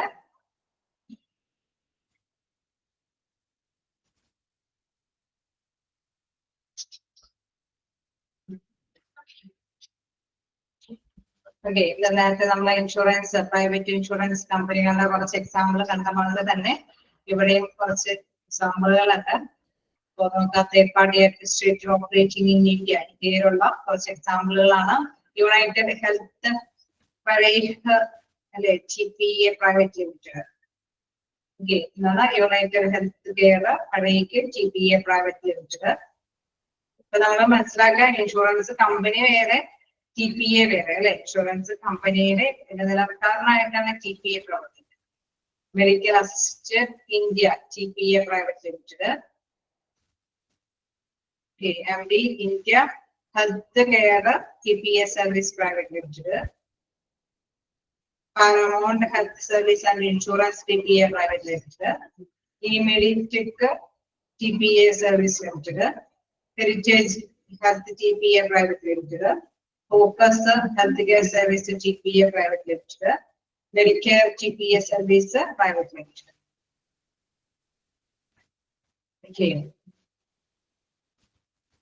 മാത്രം ഈ മെഡിടെക് സർവീസ് ലിമിറ്റഡ് മാത്രം ഒരു പ്രൈവറ്റ് ലിമിറ്റഡ് അല്ലാത്ത ഒരു ഏജൻസി ഉള്ളു അല്ലെ. ബാക്കിയെല്ലാം പ്രൈവറ്റ് ലിമിറ്റഡോട് കൂടിയ ഏജൻസികളായിട്ടാണ് പ്രവർത്തിക്കുന്നത്. ഓക്കെ, കുറച്ച് എക്സാമ്പിളുകൾ തന്നിട്ടുണ്ട്. ഞങ്ങൾ മനസ്സിലാക്കി വെക്കുക, ഇൻഷുറൻസ് കമ്പനികളല്ല, ഇവിടെ ഇൻഷുറൻസ് കമ്പനിക്കും അതേമാതിരി തന്നെ ഇൻഷുർഡ് പേഴ്സൺസിനും ഇടനിലക്കാരനായിട്ട് പ്രവർത്തിക്കുന്ന ഒരു ഏജൻസിയാണ് എന്തെന്ന് പറയുന്നത് TPA എന്ന് പറയുന്നത്. അവിടെ ഹോസ്പിറ്റലിൽ നിന്നും ലഭ്യമാക്കേണ്ട കൃത്യമായിട്ടുള്ള ആനുകൂല്യങ്ങളെല്ലാം തന്നെ ഇൻഷുർഡ് പേഴ്സൺസിന് ലഭ്യമാക്കി കൊടുക്കുകയാണ് പ്രധാനമായിട്ടും ഇവർ ചെയ്യുന്ന പ്രവൃത്തികൾ. ഇൻ കേസ് നമുക്കറിയാം പേപ്പർ വർക്കുകളൊക്കെ കൃത്യമായിട്ട് ഇൻഷുറൻസ് കമ്പനിയിൽ എത്തിയില്ലെങ്കിലും അതൊക്കെ സുഗമമാക്കിക്കൊണ്ട് ഹോസ്പിറ്റലിന്റെ കൂടി ആവശ്യങ്ങൾ അവരുടെയും കൂടി സഹായങ്ങളൊക്കെ ലഭ്യമാക്കി അതൊക്കെ സുതാരമാക്കി കൊടുക്കുന്നതും ആര് തന്നെയാണ്? TPA ഏജൻസി തന്നെയാണ്. ഓക്കെ ആണോ?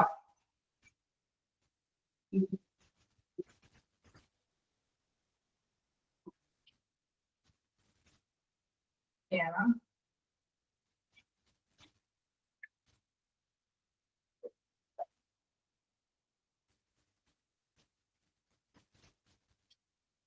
അപ്പൊ ഇവര് കൃത്യമായിട്ട് ഇങ്ങനെ ഒരു ഏജൻസിക്കൊക്കെ ലഭ്യമാക്കി കൊടുക്കണം എന്നൊക്കെ നമ്മൾ പറഞ്ഞു അല്ലെ. അപ്പൊ അവര് ചെയ്യുന്ന പ്രോസസിംഗ് വർക്ക് എന്താണെന്നുള്ളത് നോക്കാം. Processing claim consist of the following stages വഴിയാണ് അവരുടെ പ്രോസസ്സുകൾ നിർവഹിക്കുന്നത്. ആ സ്റ്റേജസ് ആണ് നമുക്ക് ഇനി ജസ്റ്റ് നോക്കാനുള്ളത്. അതിനുശേഷം ആ സ്റ്റേജസിൽ അവിടെ ഒരു എക്സാമ്പിൾ കൊടുക്കുന്നുണ്ട്. ഓക്കെ, അപ്പൊ ആ സ്റ്റേജസ് നമുക്ക് നോക്കാം. അതിന് ഫസ്റ്റ് ഇത് പറയുന്നത് എന്താണ്? On occurring and unfortunate event, the incident must be informed to your insurance provider. This process is known as raising a claim. ഒരു ക്ലെയിം വരാൻ സാധ്യത വരുന്നത് എന്താണ്? ഹോസ്പിറ്റലൈസേഷൻ പ്രോസസ്സ് വരുമ്പോഴാണ് അല്ലെ.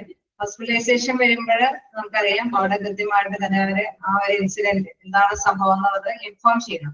എവിടെ ഇൻഫോം ചെയ്യണം? ഇൻഷുറൻസ് കമ്പനിയിൽ ഇൻഫോം ചെയ്യണം അല്ലെ. അതാണ് ഇവിടെ പറയുന്നത് എന്താണ്? ഓൺ ഒക്കറിംഗ് അൺഫോർച്ചുനേറ്റ് ഇവന്റ്, ഈ ഒരു ആകസ്മികമായിട്ടുള്ള event the incident must be informed to your insurance provider അറിയിക്കണം. This process is known as raising a claim.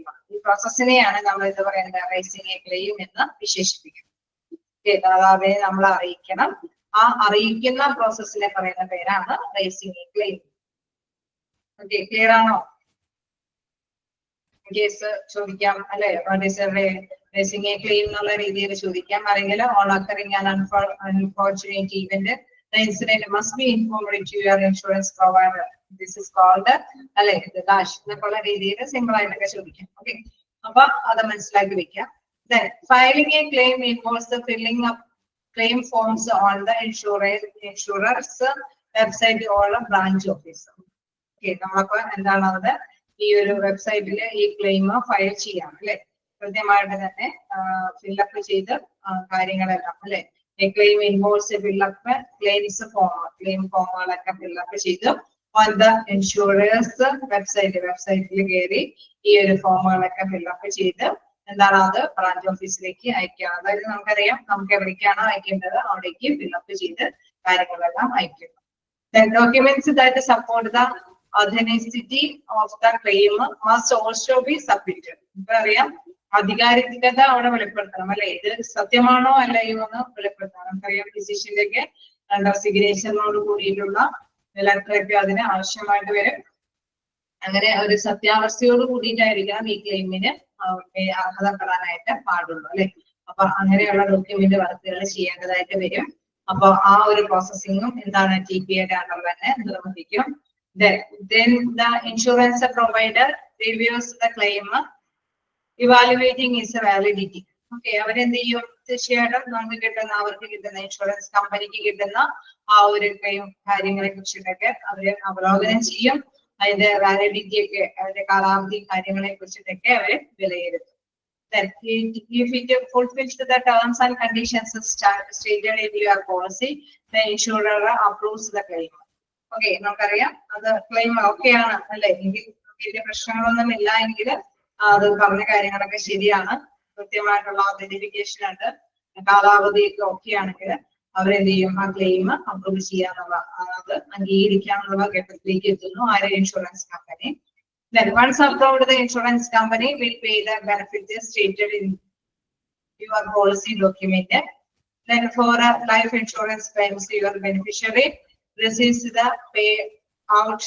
A payout means a sum of money given to a policy holder when a claim is accepted. Okay. നമുക്കറിയാം ഇങ്ങനെ സംഭവിച്ചു കഴിഞ്ഞാൽ അല്ലെ, ഒരു appointment ഇങ്ങനെ അപ്രൂവ്മെന്റ് ഒക്കെ കഴിഞ്ഞു കഴിഞ്ഞാൽ എന്താണ് അവര് രേഖകളിലെ കാര്യങ്ങളൊക്കെ കൃത്യമാണോ എന്നൊക്കെ നോക്കിയതിനു ശേഷം ഒരു പേ ഔട്ട് ക്ലെയിം ലഭിക്കും അല്ലെ. അത് എന്താ പറയുന്നത്? ഒരു ക്ലെയിം സ്വീകരിക്കപ്പെടുമ്പോഴോ ഒരു പോളിസി ഉടമയ്ക്ക് നൽകുന്ന തുകയാണ് പേ ഔട്ട് അല്ലെ.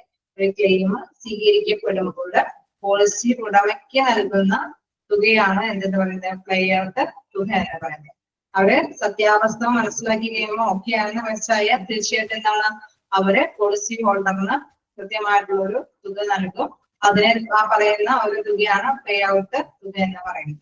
The insurer might be ready to provide up format lump sum amount, or it might stagger the payout as regular payments depending on the terms of your policy. Okay, നമുക്കറിയാം നിബന്ധനകൾക്ക് അനുസരിച്ചിട്ട് മാത്രമാണ് അല്ലെ മുൻകൂട്ടി ആ തുകകളെല്ലാം നേടിയെടുക്കാനായിട്ട് സാധിക്കുള്ളൂ അല്ലെ. അതല്ല എങ്കിൽ ഒരു കൃത്യമായിട്ടൊക്കെ ഒരു കാലാവധിയൊക്കെ തീരുകയാണെങ്കിൽ അവർക്ക് പേയ്മെന്റ് നേടിയെടുക്കാനായിട്ട്, അതായത് ആ എമൗണ്ട് നേടിയെടുക്കാൻ പറ്റുമോ?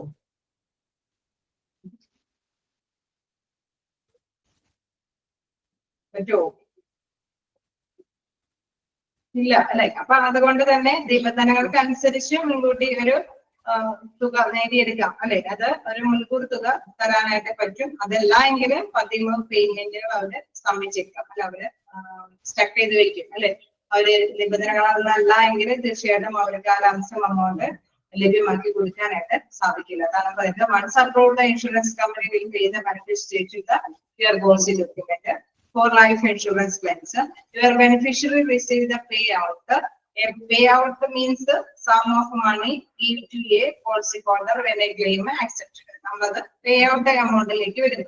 ഇനി വീണ്ടും അടുത്ത പോയിന്റിലേക്ക് വരുമ്പോൾ the insurer might be ready to provide an upward lump sum amount, or it might stagger the payout as regular payments depending on the terms of your policy. Regular ആയിട്ട് തന്നെ പേയ്മെന്റുകളെല്ലാം നടത്തിയിട്ടുണ്ടെങ്കിൽ മാത്രമാണ് ഈ കൃത്യമായിട്ടുള്ള എമൗണ്ട് പോളിസി ഹോൾഡറിലേക്ക് എത്തുകയുള്ളൂ. അതല്ല എങ്കിൽ അവിടെ ഒരു break ചെയ്യും അല്ലെ. അത് മോസ്റ്റ്ലി നമുക്കറിയാം മന്ത്ലി അല്ലെ, നമുക്കറിയാം ആ പോളിസിയുടെ നിബന്ധനകൾ അനുസരിച്ചിട്ട് ചിലപ്പോൾ 3 months കൂടുമ്പോഴായിരിക്കാം, 6 months കൂടുമ്പോഴായിരിക്കാം, മന്ത്ലി ആയിരിക്കാം.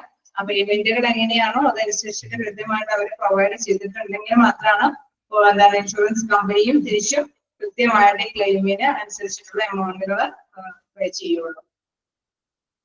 The time insurer take to confirm and pay the insured sum differ on a case-to-case basis. Claim settlement takes only a few days if documents are in order. Okay, in case എന്തെങ്കിലുമൊക്കെ differ ആയിട്ടുള്ള കാര്യങ്ങളാണ് സംഭവിക്കുന്നതെങ്കിൽ അവര് ഓരോ case 1 by 1 ആയിട്ടുള്ള കേസുകൾ കൈകാര്യം ചെയ്തതിനു ശേഷമാണ് അത് സെറ്റിൽമെന്റ് ചെയ്യുള്ളൂ അല്ലെ. Claim settlement take only few days, കുറച്ച് ദിവസങ്ങൾക്ക് ശേഷമാണ് സെറ്റിൽമെന്റ് ചെയ്യാനായിട്ട് സാധിക്കുള്ളൂ. If documents are in order, documents ഒക്കെ ഓർഡർ ആയിട്ട് വരണം അല്ലെ. ഇങ്ങനെ കൃത്യമായിട്ട് തന്നെ പേയ്മെന്റ് കൊടുത്തിട്ടുണ്ടെങ്കിൽ, അല്ലെങ്കിൽ എന്തെങ്കിലും ഒതന്റിഫിക്കേഷനിൽ എന്തെങ്കിലും വേരിയേഷൻ വരികയാണെങ്കിൽ, അല്ലെങ്കിൽ പ്രീമിയത്തിന്റെ ഡേറ്റിൽ എന്തെങ്കിലും വേരിയേഷൻ വരികയാണെങ്കിലൊക്കെ അതിന്റെ നിയമ നടപടി വ്യവസ്ഥകൾക്ക് അനുസൃതമായിട്ടുള്ള കാര്യങ്ങൾ ചെയ്ത ശേഷം മാത്രമാണ് അവർക്ക് ആ എമൗണ്ടുകൾ ലഭ്യമാക്കുള്ളൂ. To make sure that the claims are disbursed without a delay in case of a necessity, you must look into insurers, trustworthiness, and customer service record before buying insurance.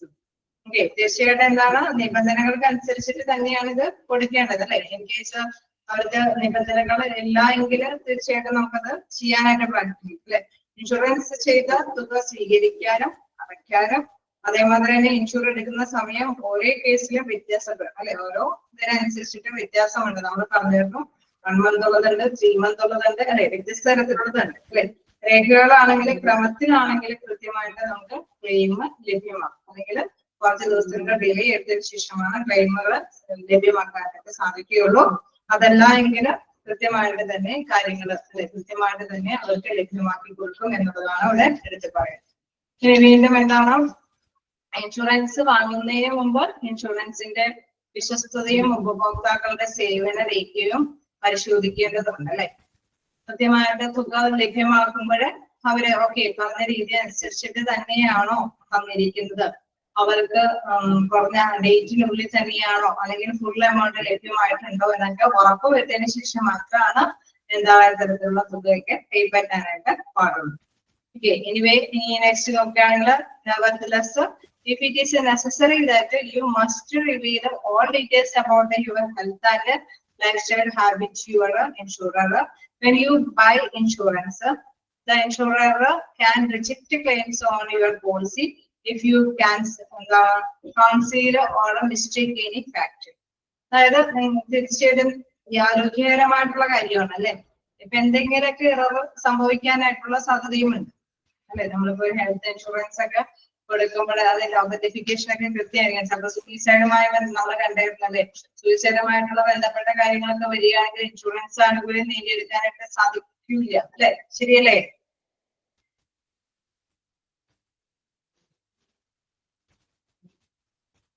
അല്ലേ ഉണ്ടല്ലേ.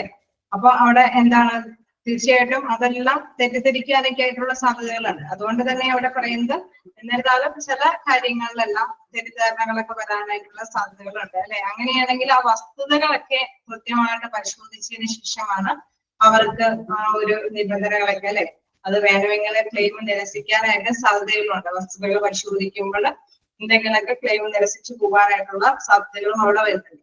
അപ്പൊ കൃത്യമായിട്ട് ഇപ്പൊ ഈ പറഞ്ഞ പോലെ പോളിസി ഹോൾഡറിന് അനുകൂലമായിട്ടുള്ള നിലപാട് സ്വീകരിക്കാനായിട്ട് മീഡിയേറ്റർ ആയിട്ടാണ് TPA പ്രവർത്തിക്കുന്നതെങ്കിലും തീർച്ചയായിട്ടും എന്താണ് ഇവിടെ പേപ്പർ വർക്കും കാര്യങ്ങളൊക്കെ കൃത്യമായിട്ട് തന്നെ ഇൻഷുറൻസ് കമ്പനിക്ക് കൈമാറുമ്പോൾ രേഖകളെല്ലാം കൃത്യമായിട്ട് കൈമാറുമ്പോഴും അവരും അവരുടേതായിട്ടുള്ള അന്വേഷണങ്ങൾ നടത്തും.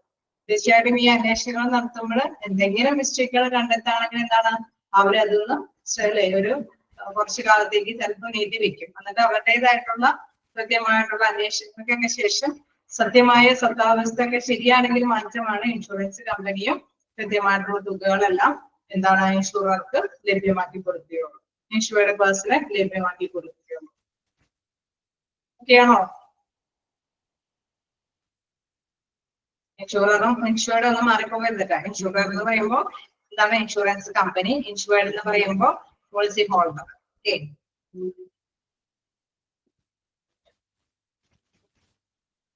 ഓക്കെയാണോ? ജസ്റ്റ് വായിച്ചു നോക്കാം. 1 by 1 ആയിട്ടാണ്. ഓക്കെ, അതെങ്ങനെയാണ് പ്രോസസ് നടക്കണെന്നുള്ള കാര്യമാണ് പറഞ്ഞത്. ഞാൻ അവിടെ ചെറിയൊരു ഇതുകൂടി കാണിച്ചിട്ടുണ്ട്, ഒരു ഡയഗ്രാം കാണിച്ചിട്ടുണ്ട്. ചാർജ് അലയൻസ് ഹെൽത്ത് ഇൻഷുറൻസ് ക്ലെയിമിന്റെ ഒരു പ്രോസസ് ആണ് ഇവിടെ കാണിച്ചിരിക്കുന്നത്. ഈ പ്രോസസ് ഒന്ന് പറഞ്ഞു പോവാം. നമ്മൾ ഈ പറഞ്ഞ സ്റ്റെപ്പുകളൊക്കെ തന്നെയാണ് അവിടെ വന്നിരിക്കുന്നത്.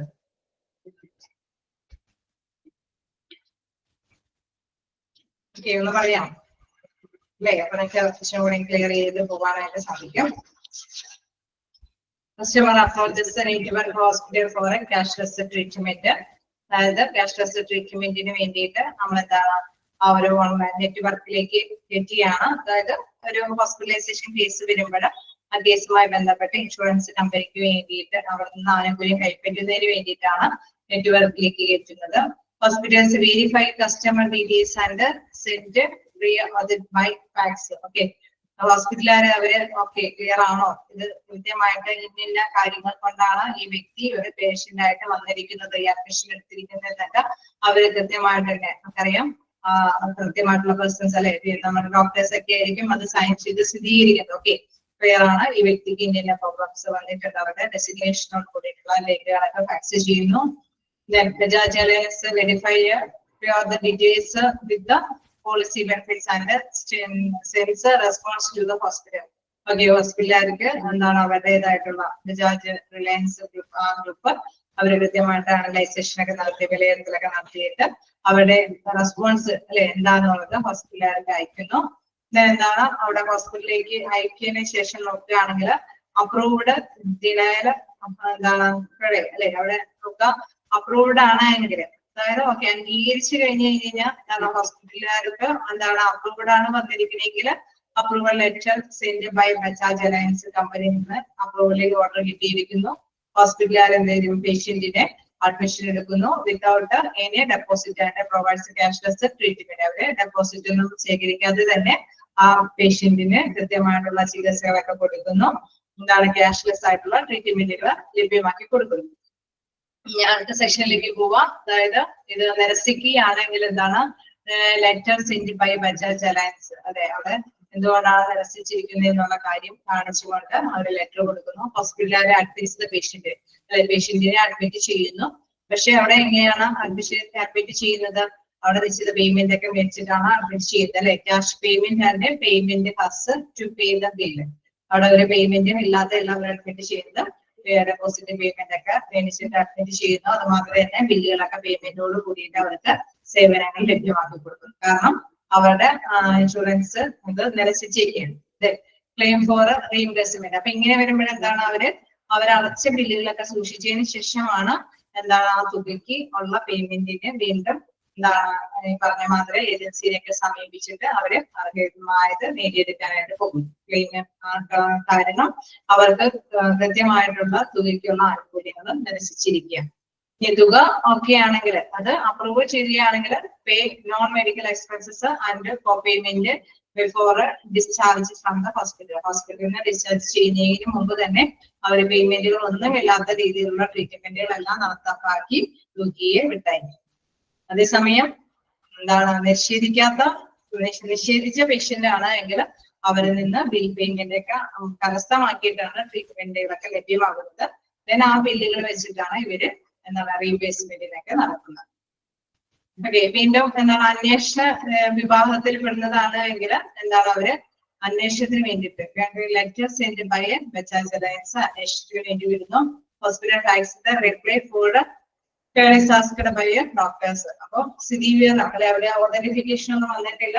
അപ്പൊ ഡോക്ടേഴ്സ് കൃത്യമായിട്ട് തന്നെ ഡോക്ടേഴ്സിനോടൊക്കെ ചോദിക്കുന്നു ഇതിന് എന്താണ് സ്ഥിരീകരണം, ഒക്കെയാണോ ഈ രീതിയിൽ തന്നെയാണോ ഹോസ്പിറ്റലിൽ പ്രവേശിച്ചിരിക്കുന്നത്, കൃത്യമായിട്ടുള്ള രേഖകളും കാര്യങ്ങൾക്കൊക്കെ വേണ്ടിയിട്ട് അവര് മറുപടികൾ കാത്ത് വെയിറ്റ് ചെയ്യും.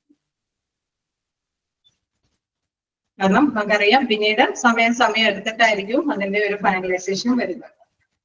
ഓക്കെ ക്ലിയർ ആയോ?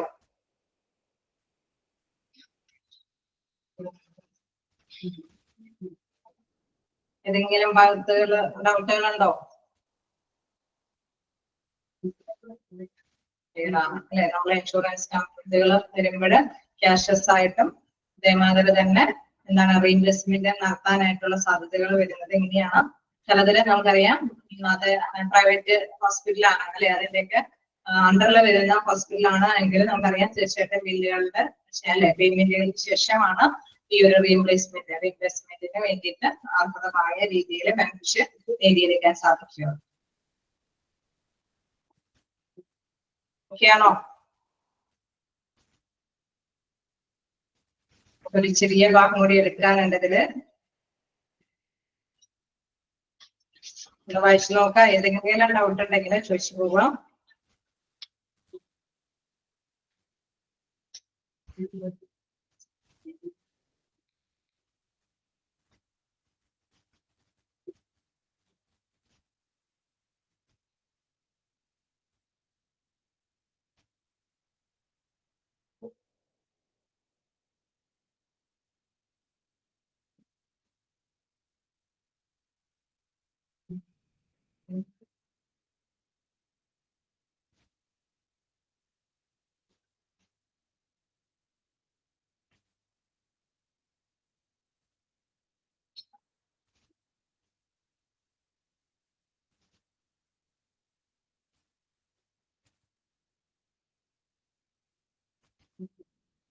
ആണോ?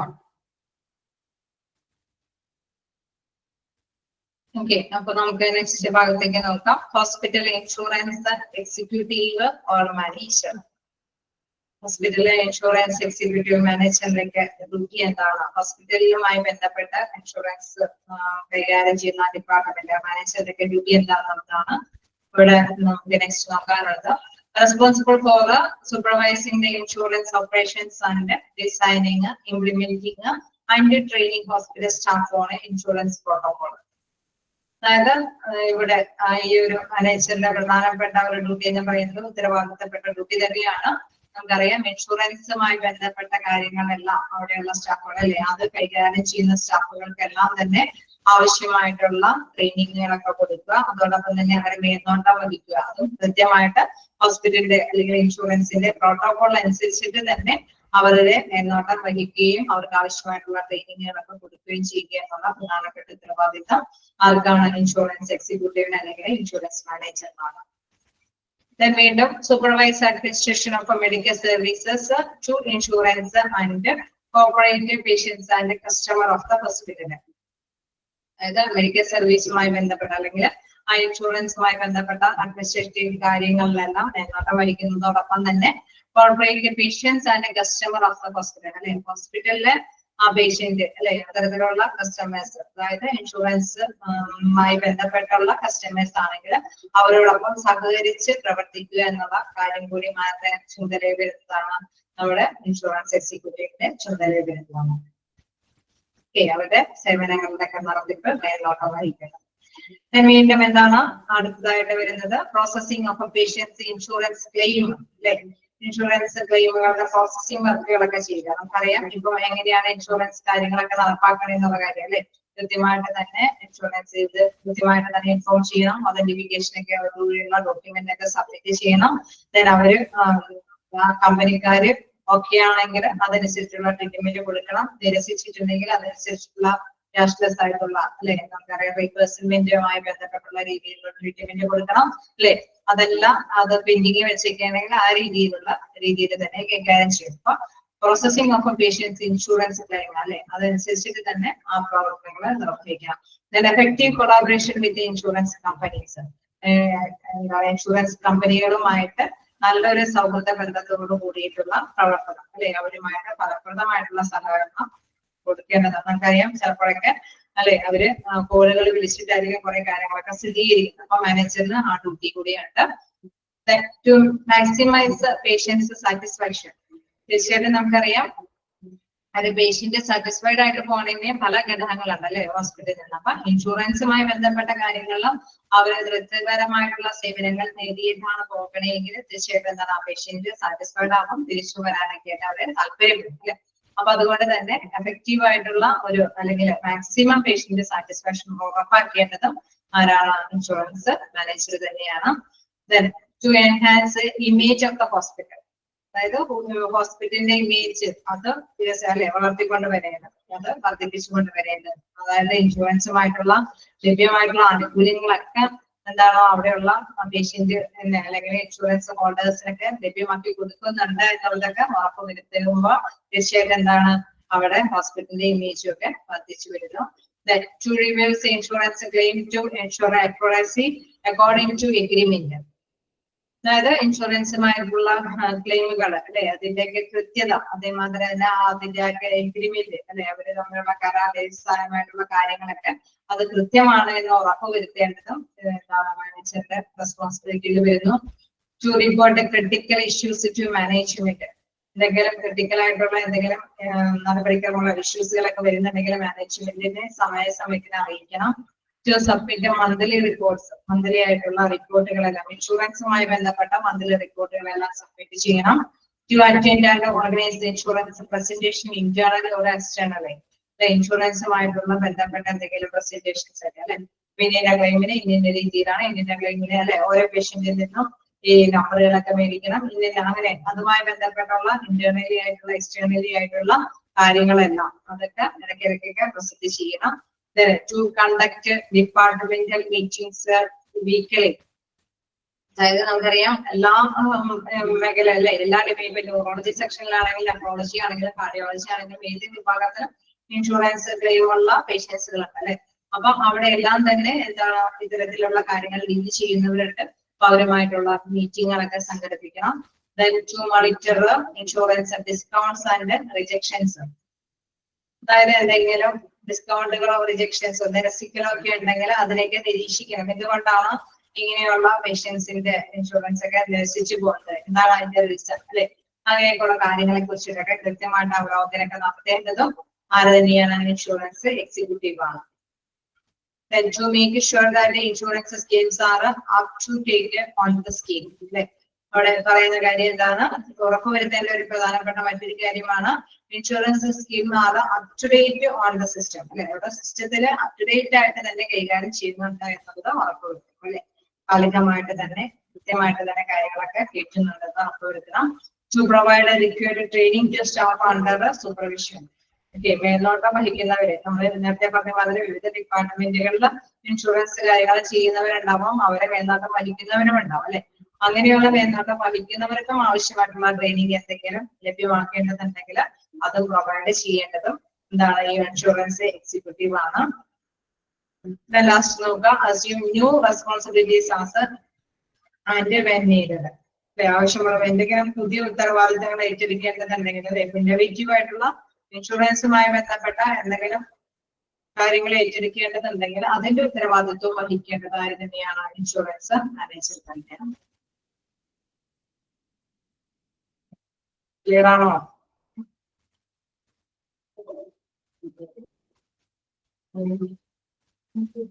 എന്തെങ്കിലും പോയിന്റ് കിട്ടാത്തതുണ്ടോ?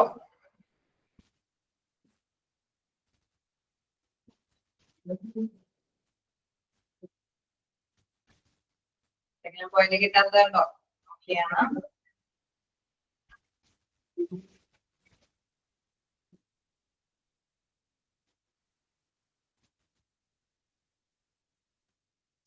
പോയിന്റ്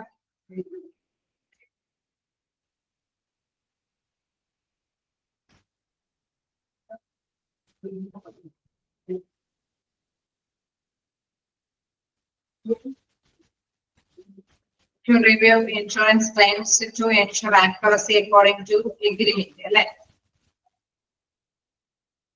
അപ്പൊ അതായത് കരാർ അടിസ്ഥാനത്തിലുള്ള എഗ്രിമെന്റിൽ, അതായത് എഗ്രിമെന്റുകളിലൊക്കെ കൃത്യതയുണ്ടോ എന്നുള്ളത് ഉറപ്പുവരുത്തണം. കരാർ പ്രകാരമായിട്ടുള്ള കൃത്യമായിട്ടുള്ള അവലോകനം നടപ്പാക്കേണ്ടത്. To review insurance claim.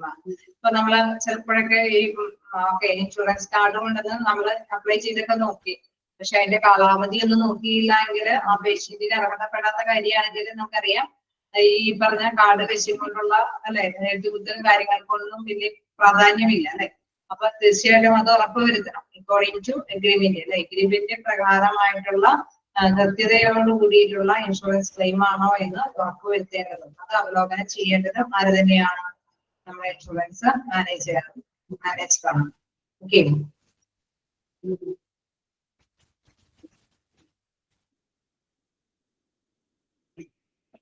എന്തൊക്കെയാണ് പോയിന്റ്?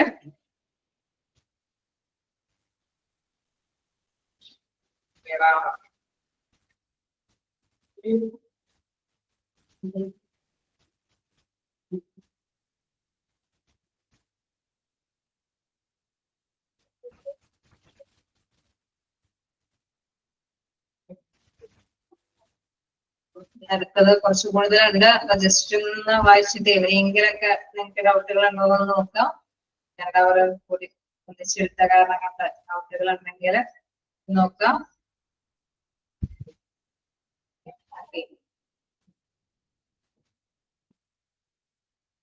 കാർഡുകളുടെ കളറുകളൊക്കെ കൃത്യമായിട്ട് തന്നെ പഠിക്കുക. അതേമാതിരി തന്നെ അബ്രിവേഷൻസ് മസ്റ്റ് ആയിട്ട് പഠിക്കുക. ഇയേഴ്സ് നോട്ട് ചെയ്ത് പഠിക്കുക.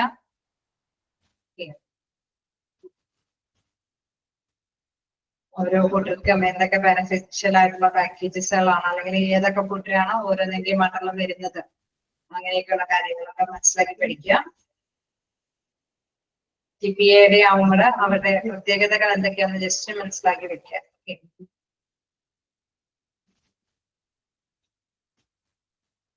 അതേമാതിരി തന്നെ പലതും പേ ഔട്ട് എന്താണ്, TPA ഫങ്ഷൻസ് എന്ന് പറയുമ്പോൾ റോൾസ് തന്നെയാണ് അവരുടെ ആ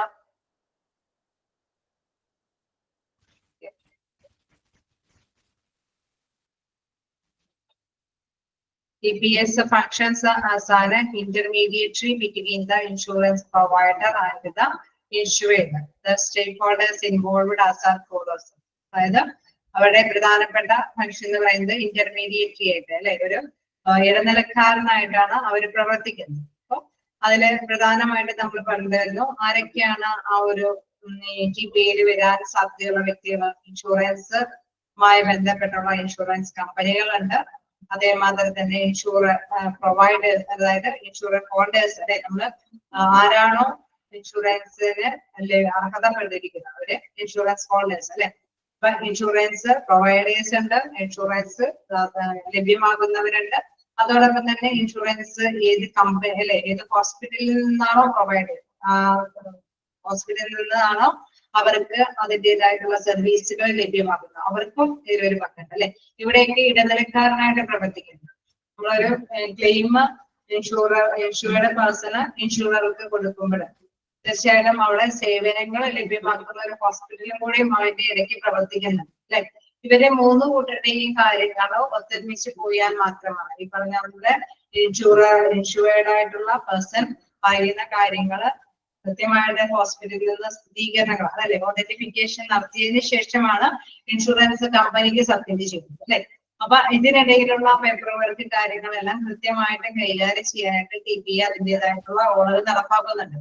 ഇൻ കേസ് നമ്മൾ നേരത്തെ കണ്ടായിരുന്നു അവര് എന്താണ് ഈ ഒരു ഹെൽത്ത് കെയർ ഹോൾഡേഴ്സിന് അല്ലെ, അവര് കൃത്യമായിട്ട് തന്നെ അവർക്ക് ആവശ്യമായിട്ടുള്ള ഡോക്യുമെന്റ് വർക്കുകളൊക്കെ ചെയ്തുകൊണ്ട് എന്ന് ഉറപ്പാക്കുന്നത്, അവരെ ഗൈഡ് ചെയ്യുന്നത് അല്ലെ, അവരെ ഹെൽപ്പ് ചെയ്യുന്നത് ഈ ഒരു TPA ആണ്. അപ്പൊ അവര് കൃത്യമായിട്ട് തന്നെ അത് ചെയ്യുന്നതനുസരിച്ചിട്ട് തന്നെയാണ് ഇൻഷുറൻസ് കമ്പനി അത് ഓക്കെ ആണെങ്കിൽ അവർക്ക് ആവശ്യമായിട്ടുള്ള ആ ക്ലെയിമിന് അനുകൂലമായിട്ടുള്ള തുകകളൊക്കെ അനുകൂലമായിട്ട് നൽകുന്നത്. ക്യാഷ്ലെസ് ആണെങ്കിൽ ക്യാഷ്ലെസ് ആയിട്ടും അവർക്ക് കൃത്യമായിട്ടുള്ള ആ ഒരു അല്ലെ ആ ഒരു നിശ്ചിത പീരീഡിലുള്ള ആനുകൂല്യങ്ങൾ ലഭ്യമാക്കും. അപ്പൊ എന്താണ് അവിടെ ഇന്റർമീഡിയറ്ററി ആയിട്ടാണ് ആര് പ്രവർത്തിക്കുന്നത്, TPA പ്രവർത്തിക്കുന്നത്. ഓക്കെയാണോ TPS ഫങ്ഷൻസ്? ഓക്കെ. അപ്പൊ ഇന്റർമീഡിയറ്ററി എന്ന് പറയുമ്പോൾ മൂന്ന് കൂട്ടരാണ് അവിടെ ഉള്ളത്. ഒന്ന് ഹോസ്പിറ്റലുകാരുണ്ട്, അതേമാതിരി തന്നെ എന്താണ് പ്രൊവൈഡ് ചെയ്യുന്ന ദാതാക്കളുണ്ട്, കൈപ്പറ്റുന്നവരുമുണ്ട് അല്ലെ, സ്വീകർത്താക്കളായിട്ടുള്ള പോളിസി ഹോൾഡേഴ്സ് ഉണ്ട്. അവരുടെ ഇടയിൽ മീഡിയേറ്റർ ആയിട്ടാണ് അദ്ദേഹം ഈ ഒരു ഏജൻസി പ്രവർത്തിക്കുന്നത്, TPA എന്ന ഏജൻസി പ്രവർത്തിക്കുന്നത്. വേറെ എന്തെങ്കിലും സംശയങ്ങള്?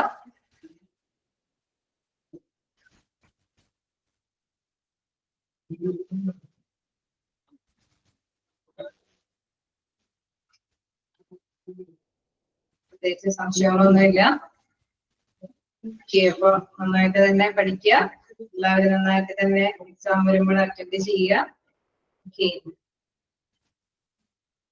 All the best. Thank you.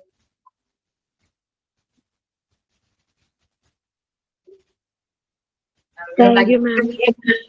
Thank you, ma'am. Thank you, ma'am.